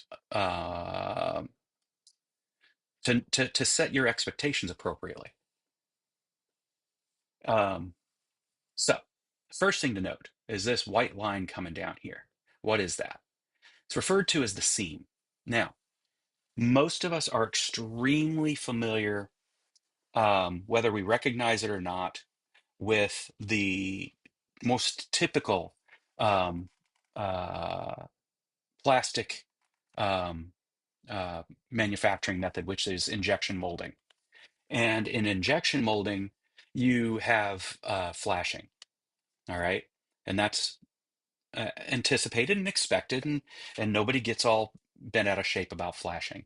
But it's a it's a repercussion of any kind of molded situation. We have it in metal, we have it in plastic, etc. And it's basically where um, uh, the mold comes together. It can be really difficult to get the mold to um, touch surface to surface without any gap whatsoever. Um, and as a result, you get a little bit of extrusion into that tiny gap. And that gap can be, you know, micrometers, but it's there. And so you get this little line around your plastic that's an indication that it was a molded thing. You see it also in brass fixtures. Um, modern, modern machinery. They spend the time to do the mold it and cast it, and then when you get done, they oftentimes polish off or grind off that flashing. Um, and you see telltale signs of that by the fact that the mold itself might have some minor porosity, because oftentimes it's cast in sand or something like that. Um, and you get that the texture of that. Um, and then where the flashing was, it's shiny because they ground it off, and there's no way to put that texture on so easily. There's some things they can do about that, but most modern manufacturing doesn't go through that level of detail that we put into our kind of work. Um, Similarly, with 3D printing, there are artifacts of 3D printing, and that's the seam. And that's because I'll just go down to the first, I'll go down some layers and you'll see how it works. Um, what you're seeing is the way that it prints. And it starts at that spot, moves all the way around, and comes back to that spot.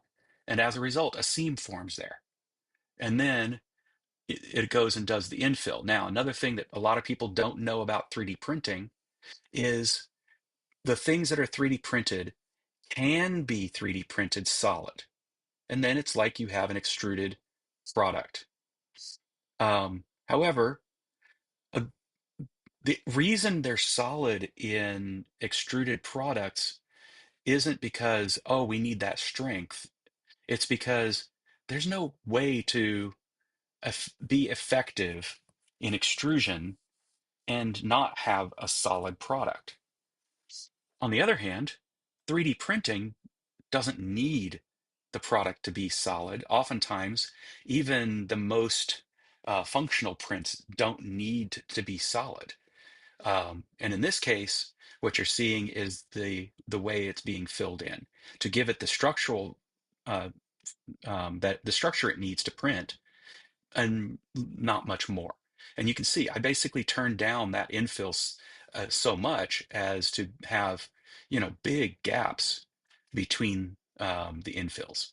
But as we go up, it'll still have the structural integrity it needs. I'm just going to back it off one so you can see this, because they go back and forth over the top of each other and create a mesh. And that mesh becomes strong enough. A gyroid mesh just means that it's a wavy pattern. The other choices, um, the default one out there is grid. The problem with grid is, and I'll just slice it so you can see it.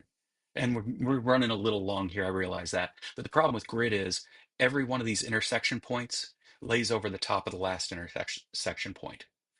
And so in certain prints, and especially a tall one like this, it's not something you want to do, because as the print head comes over it, it is literally touching the prior layer. I mean, it's not a prior layer, it's the same layer. It first goes across this way and then it goes across this way. So it's actually hitting each one of these as it goes across. And as the print gets taller, you have a higher likelihood that this can actually knock the print off the plate. The plate is textured in such a way that the first layers of plastic push down into that texture and therefore adhere to the plate. And if you're constantly hitting these things, you're basically doing just like when we're blacksmithing and you're working a piece of metal and you're overworking it. You're basically adding stress to a system that after a while can cause failure. In this case, instead of cracks, it just keeps knocking it just enough to maybe start breaking the bond on the plate. So instead of using um, instead of using grid, we'll go in here and use something like rectilinear. Rectilinear looks about the same. As you can see, though, there's actually more on the rectilinear than there was on grid, and there's more on there than there is on gyroid even. But when you look at each layer, they never um, they never on the same layer go back the other direction. You see here, it only goes in the one direction, and then it goes on to the next direction. Now let's go back to gyroid. And you can see this is 5% infill and it's still pretty dense. Um, but it's not as strong as grid perhaps because you don't have all that infill in both directions. It's hard, you can test for yourself, but gyroid, I think will use, well, let's go back to grid, not grid, rectilinear. We'll slice the plate. Up here, you can see it's going to take 29.38 grams of filament.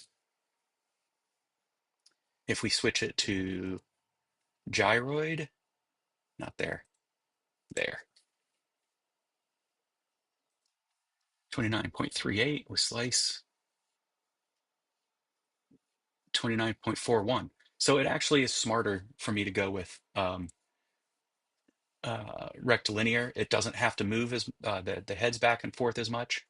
Uh, so we'll go rectilinear, we'll slice it, and we're ready to print. And I'm just going to go ahead and send this print. Looks like I'll probably be doing some more of this either over the week or I'll have another session like this for my next live stream, I should say. So we'll see about that. And you guys need to let me know if this is something that interests you guys or not. But in the meantime, I'm, I just want to be able to show folks that there's a creative process in a lot of different things, and that that there are interdisciplinary things that we can do with these various tools that we have. So I'm going to print this. The one other thing to note is I need to come up here and tell it it's not that, but it's the texture PEI plate. There we go. And is there anything else I want to say about this before I do this? Um, there is not. I don't need support. Quality we've already set to extra draft mode, so it should be nice and fast. It tells me it'll take about 2 hours to print this. It'll be interesting to see because it'll be one of the first times I've printed something this tall. Um, but it'll probably even be faster than this because I'll be going in and telling it to go to ludicrous mode, the printer, because I don't need it to be clean. I don't need it to be anything other than an accurate representation. So we'll go ahead and hit print. We'll hit send. Might even do a time lapse. Yeah, why not? Uh, so before I get off here, I was talking about the printer I use, which is a Bamboo Labs A1. Um, and the reason I was going to talk about it real briefly is due to the fact that there are, from what I know, um, four styles of printers out there. They can be separated into FDM and uh, resin. What I work with is FDM, and FDM stands for deposit filament deposit FDM, meaning filament fused deposition modeling FDM. There you go. Which basically means you use filament. Which, if you don't understand that, I can give you the simplest understanding, and that is hot glue gun. It is a hot glue gun that can deposit hot glue at pixel level in a 3D space, um, in a in a computer aided mechanism. So that's all it is. If you wanted to play with the idea of what it is, you could actually get a hot glue gun and start putting a drop and a drop and a drop and start laying lines around, etc. Yes. And Spaceballs was just on TV. I loved it when that scene came up. Um, then there's resin printing, which literally uses UV light to cause resin to solidify onto a build plate, um, or to cause, basically, um, uses that resin light, I mean that UV light to identify the pixels that need to become solid in the resin. Um, with FDM, there are at least three styles of printer that I'm familiar with. One can be represented by the A1 or many of the Ender series of printers or the Prusa series of printers. They're referred to as bed slingers. And the reason they're called bed slingers, I'll show you right now. Let's see if it comes through. If it doesn't, I'll pull up another window. There it is. This is the bed. And you're going to see in a minute, as it's initializing itself, that the bed moves all around. In other words, it slings itself back and forth for the um, uh, x-axis. And then the y-axis is the print head going side to side. And then the z-axis are screws that lift the print head up and down. That's a bed slinger. The second style of printer that I'm familiar with is uh, it has, instead of having a square build plate, it has a round build plate. This is a printer that is interesting to me, but it's not one that I'm going out to get right now. It's a Delta printer, I think is what it's called, and it literally has three arms attached to the print head that controls all three axes, X, Y, and Z. And so the model itself doesn't move. But with a bed slinger, the model is constantly moving back and forth. And as a result, you have to be very, very concerned about um, how well the bed can the model can adhere to the bed. With the Delta, the model is never moving. It's just the print head. And then all you really have to worry about is the potential collisions of the print head with the model, infill typically, knocking it off the print bed. And then there's the third kind, which I have just recently gotten myself and haven't even set up yet, but there will be static content coming out about that. That is the um, Core XY platform. Instead of the print bed whipping back and forth for the x-axis, it just handles the z-axis. It goes up and down. And the print head itself goes and moves for the x and y. So again, it can be a more stable platform for your prints.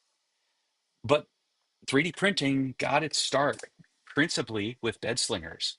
And that's why, it really does work out well, because they've had enough experience building these things to know what parts of it fail, how to address, and then address those potential failure points.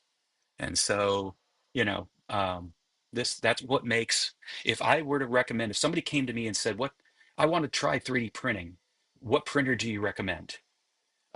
Even with the bit of static that's come out from Bamboo lately, if your goal um, is to learn how 3D printers work and yet not be frustrated by the 3D printer, I highly, highly recommend an A1 Mini because it's $200 and you're ready to go.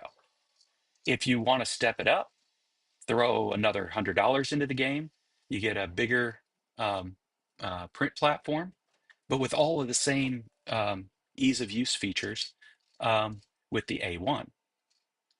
And if you're really, thinking that maybe you'd like to do a lot more printing, or you want to do um, multicolor printing, even minor multicolor, like putting labels on the thing you're printing, then you could come in here and get the combo for either the A1 Mini or the A1, and now you have the ability to use four spools of filament at a time, and those four spools could all be the same color, and therefore when one runs out, it just switches over to the other, or they could be different colors, or they could be different materials, which is really useful if you want to do um, some prints that have overhangs that you can't figure out how to orient the print to not have, or you can't come up with a design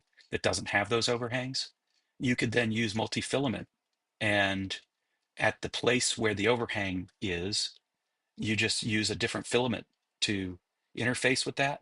And now, uh, um, with the support being the original filament underneath, and that support then will come away really, really easy.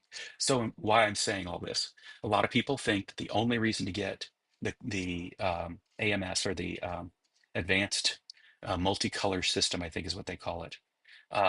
This one's the AMS Lite, is because you're wanting to do multicolor. That is not true.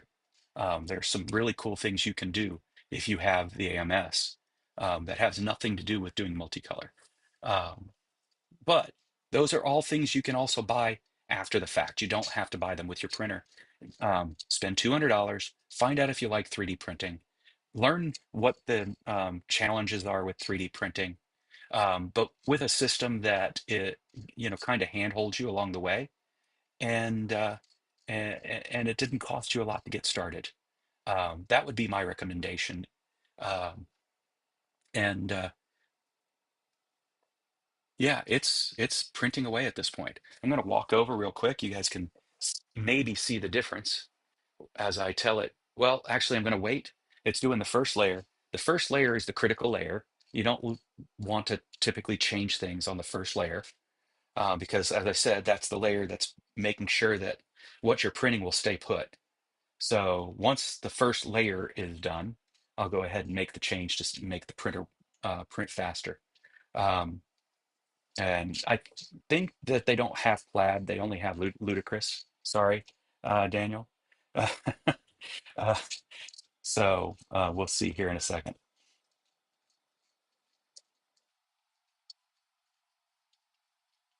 But it is significantly faster, and you can see now the second layer is going faster. Um, I wish you could see it at the speed that I see it. Um, because unfortunately it's not a real-time video. It's more of a bunch of snapshots. Um, but yeah, uh,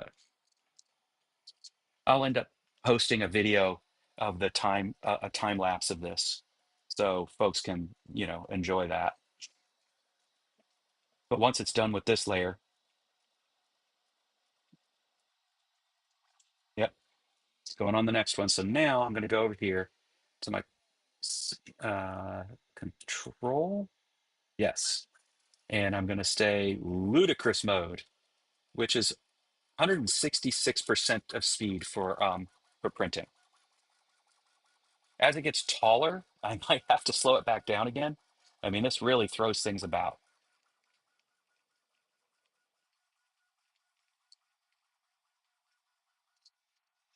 which you really can't tell except for the fact that things are even blurrier now than they were before.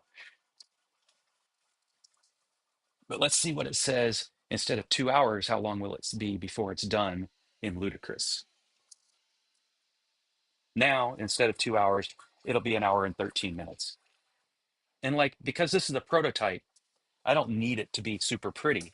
So ludicrous will work for me. All right. So that is the shoe, people. Let's go ahead and go here. There we go. I hope that if this weren't entertaining, that it was at least informative. Um, it's definitely uh, day one of the new uh, plan for this channel on YouTube specifically. Um, but this is also being broadcast to, LinkedIn and Twitch and Facebook. And Facebook, it's still going to Jack Pine's Blacksmithing right now.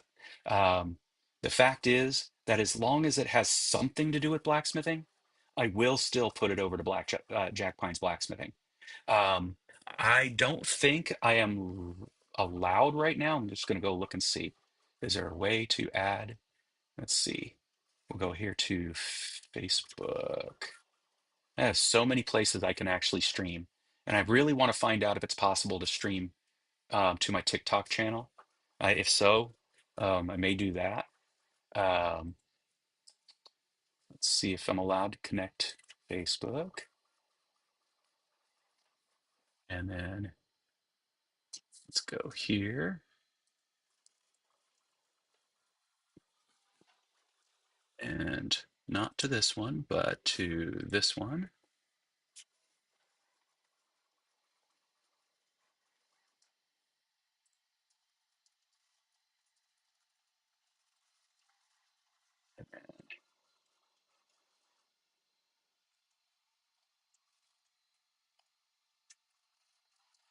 Here it is.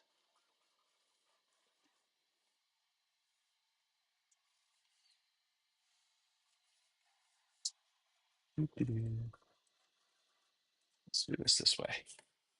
So here, Facebook.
Weird. Why aren't you prompting me?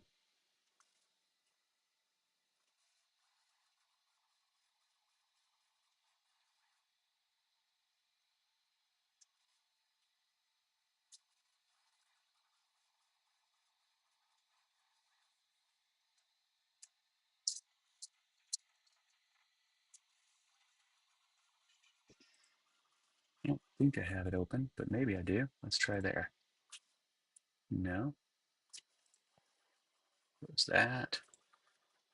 Facebook is not listening to me. It says it sent me a notification, but I don't believe it. All right, try again. Uh,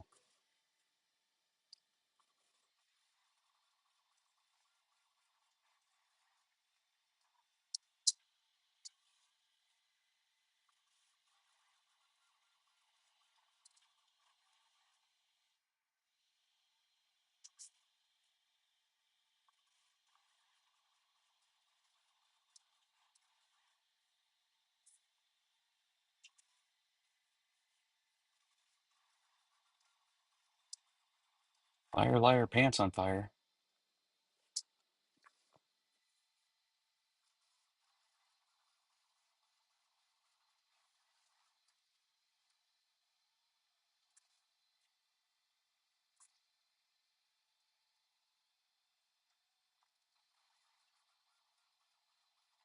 Let's do it that way.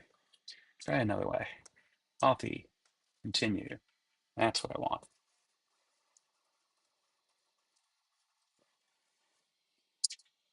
What I'm trying to do. Okay, so back to what I was saying. Sorry, guys. Um, the goal is that if the CAD work that I'm doing, the 3D printing work I'm doing, has anything to do with blacksmithing, I will still do blacksmithing with Jack Pine's Blacksmithing on Facebook. However, um, if what I am doing is um, unrelated, but it's still 3D printing and such, probably not stream to Jack Pine's Blacksmithing, the page on Facebook, but instead try to stream to B2P3D, the page on Facebook.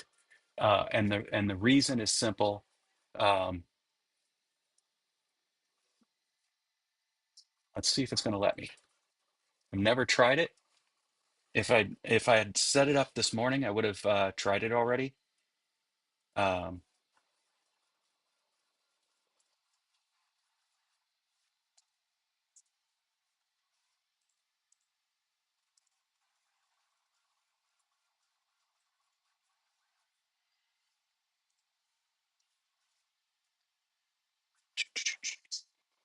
yeah, I can't stream to the channel yet.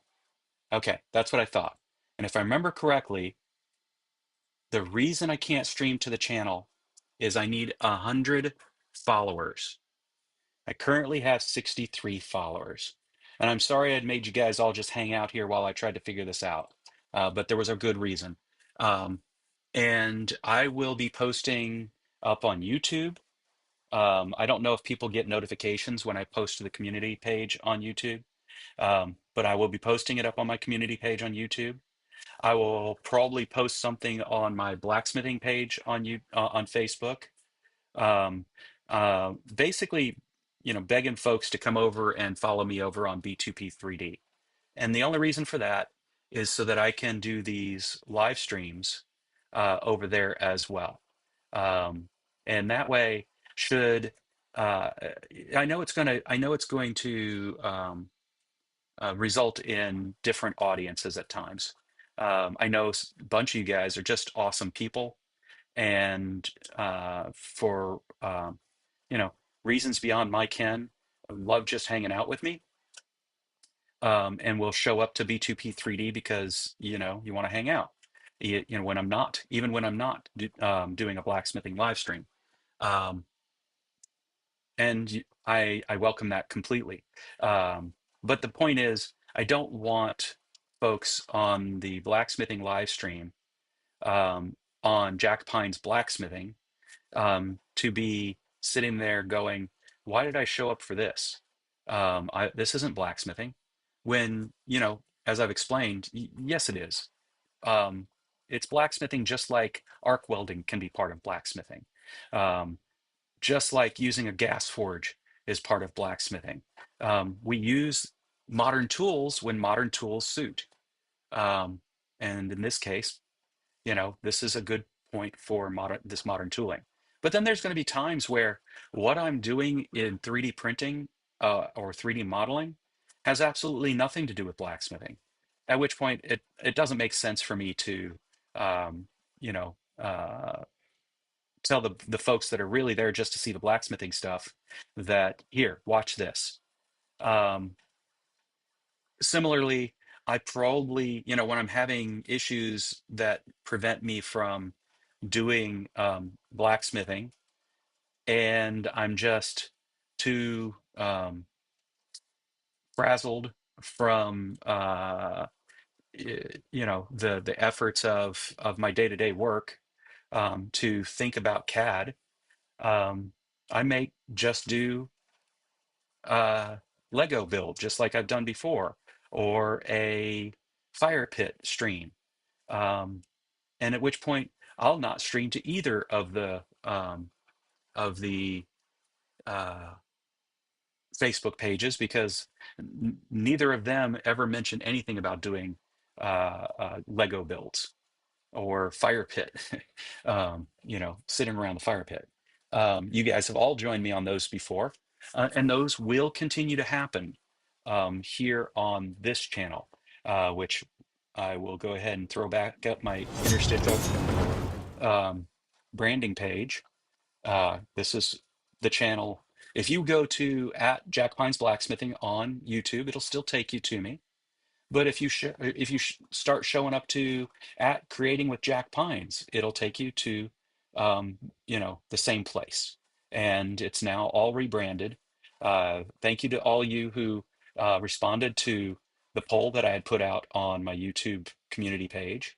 The results were in, and they suggested that Creating with Jack Pines is the way to go. And you can see by my um,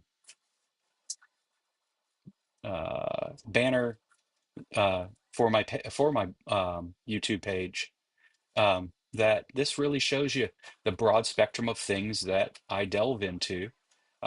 It doesn't show you electronics or coding, but even that stuff could show up here from time to time. Um, why not electronics and coding is I just couldn't think of uh, parts to add to my collage here. But as time goes on, I may just go ahead and shuffle the collage around and add more elements into it to show those aspects of what might show up on this channel. So with that, folks, I just want to bid you a good fortnight, as the Impractical Blacksmiths would say. See you back here in 2 weeks, I hope. And I really appreciate you hanging out with me. And I'll give you that same challenge I do every week. Uh, Love and light.